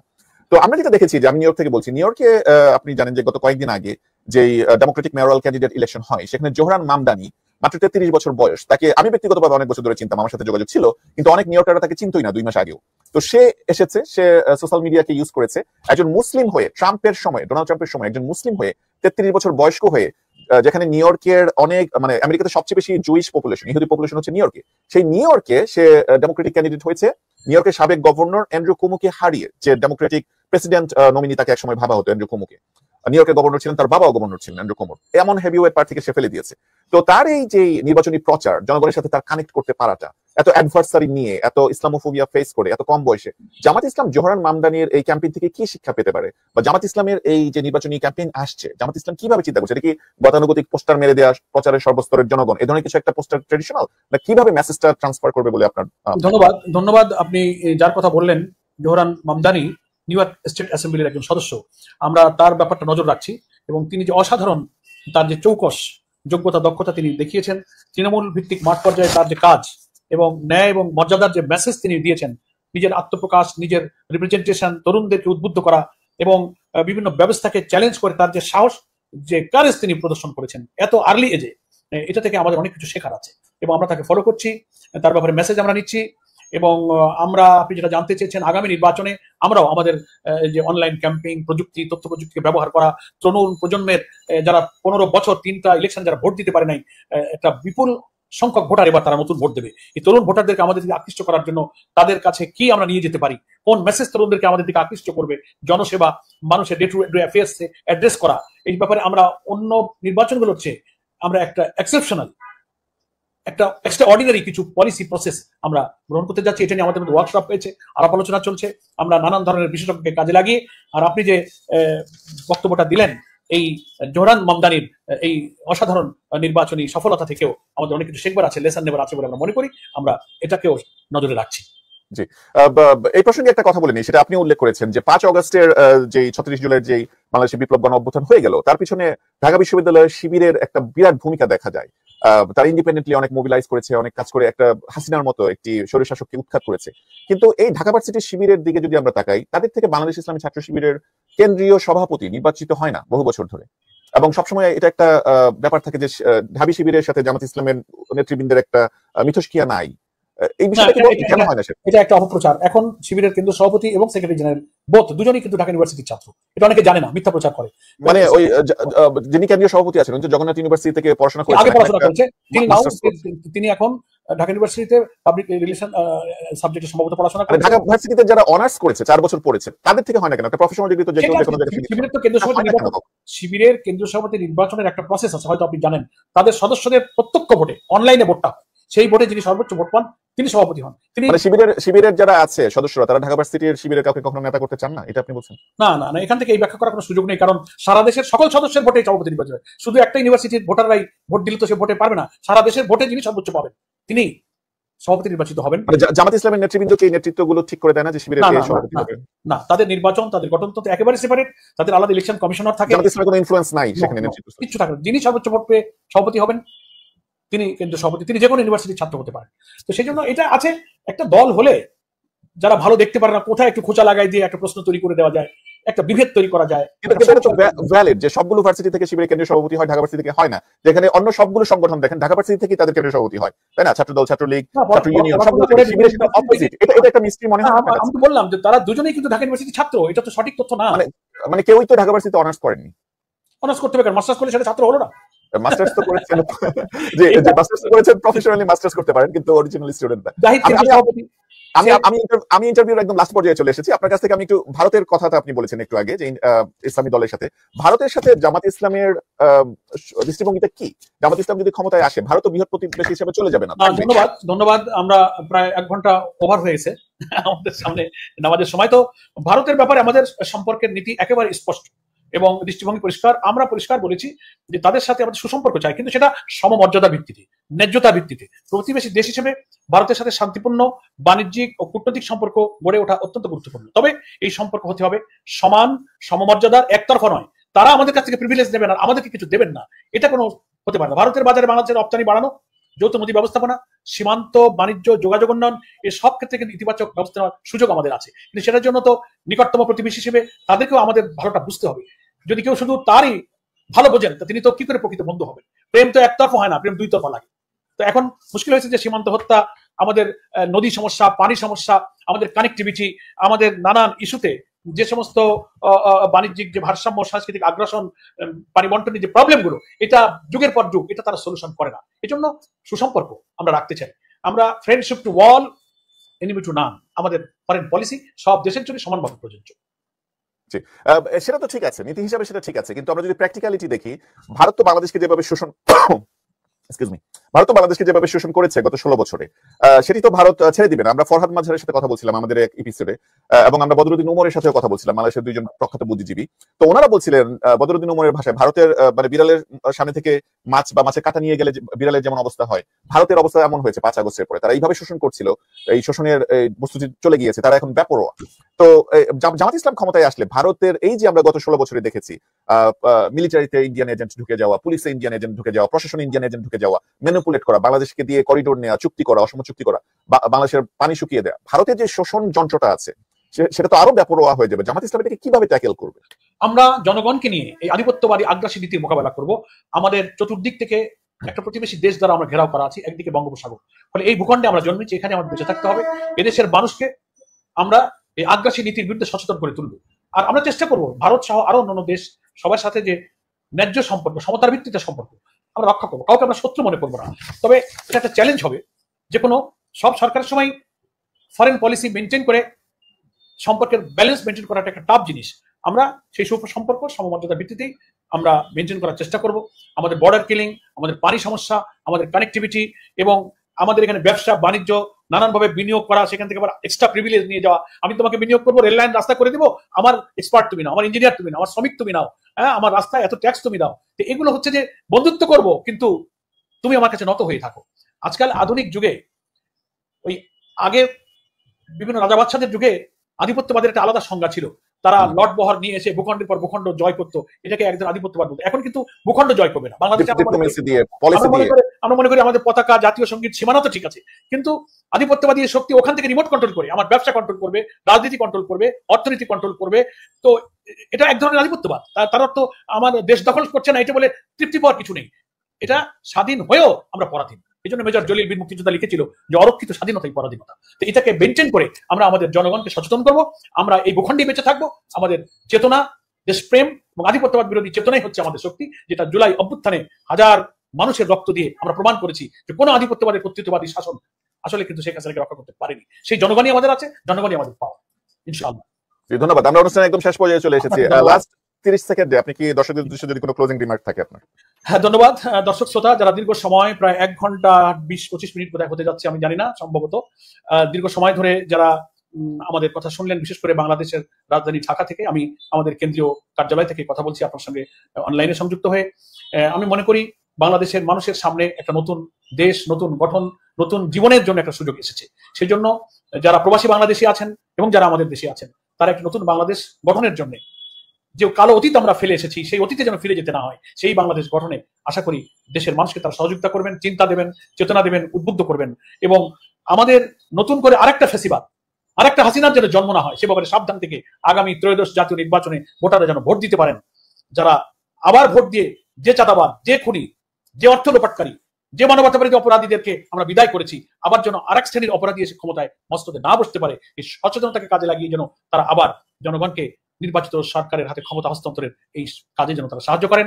আর অন্তর্বর্তীকালীন সরকারের প্রধান ডক্টর ইউনূস এবং ইলেকশন কমিশনের প্রধানকে আমরা আবেদন জানাবো এই গণমাধ্যমের সুযোগে, তারা যেন নির্বাচন নিরপেক্ষ করার যে কমিটমেন্ট জাতির প্রতি করেছেন, তারা যেন সোজা হয়ে নিরপেক্ষ থাকেন, কোনো দিকে যেন তারা ঝুঁকে না পড়েন। তাহলে কিন্তু আমাদের এত রক্তদান, এত ত্যাগ, আমাদের সোনার সন্তানদের এই জীবন যারা দিয়ে গেল সব বিফলে চলে যাবে। কোনো দিকে ঝুঁকে পড়া যাবে না। নির্বাচন নিরপেক্ষ করার জন্য ভোটাররা ভোট কেন্দ্রে যাবে, নির্ভয়ে ভোট দেবে। তারা রাতে ভোট দিবে না, রাস্তায় তারা বাধা দিবে না, ব্যালট কাটবে না, একটা উৎসবের মতো পরিবেশে ভোট দিতে পারে, এটা নিশ্চিত করার জন্যই কিন্তু ডক্টর ইউনূস ওয়াদা করেছেন। ফলে ডক্টর ইউনূস সরকার জনগণের গণ আকাঙ্ক্ষার সরকার, এই নির্বাচনটাও গণ আকাঙ্ক্ষা নির্বাচন। এটা খেয়াল রেখেই আমি আমাদের সরকার প্রধানকে নিরপেক্ষতার ব্যাপারে কোনো প্রশ্ন যেন না ওঠে, তিনি যেন সোজা থাকেন। যে কোনো দিকে ঝুঁকে পড়লেই কিন্তু মানুষের এই চেষ্টা, এই পরিশ্রম বিফলে চলে যাবে। অ্যাকর্ডিংলি চিফ ইলেকশন কমিশনারকেও এরকম ভাবে সোজা থাকতে হবে, তাহলেই আমাদের জাতির আশা আকাঙ্ক্ষা ইনশাল্লাহ পূরণ হবে। মহান আল্লাহ তাআলা যদি সাহায্য করেন, এই জাতির রক্তদান, এই জাতির কষ্ট, ত্যাগ, তিতিক্ষা ইনশাল্লাহ একটা সুফল বয়ে আনবে। আপনাদের সকলকে ধন্যবাদ, আপনাদের মাধ্যমে আপনাদের পরিবারকে ধন্যবাদ, এবং আমার জন্য আপনাদের সকলের কাছে আমি দোয়ার দরখাস্ত পেশ করছি। জামাত ইসলামী একটি নতুন বাংলাদেশ গড়তে চায়। আমাদের প্রতীক হচ্ছে দাড়িপাল্লা, যে দাড়িপাল্লা ইনসাফের প্রতীক, এটা কেড়ে নেওয়া হয়েছিল। আমরা আদালতে লড়াই করে আমরা সেই দাড়িপাল্লা ফেরত পেয়েছি, আমরা নিবন্ধন ফেরত পেয়েছি। আমরা মজলুম, ফলে মজলুমের জন্য আল্লাহ তাআলার সাহায্য আসে। আমরা দেশবাসীকে এই ন্যায় এবং ইনসাফের প্রতীক দাড়িপাল্লার পক্ষে একটি জোয়ার তৈরি করার জন্য, নতুন বাংলাদেশের জন্য এই আহ্বান জানিয়ে আমি আজকের এই টকশো থেকে বিদায় নিচ্ছি। আসসালামু আলাইকুম ওয়া রাহমাতুল্লাহি ওয়া বারাকাতুহু। ওয়ালাইকুম আসসালাম, and with that note, thank you so much, Mia Ghulam Parwar, Secretary General, Bangladesh Jamaat Islami. Thank you.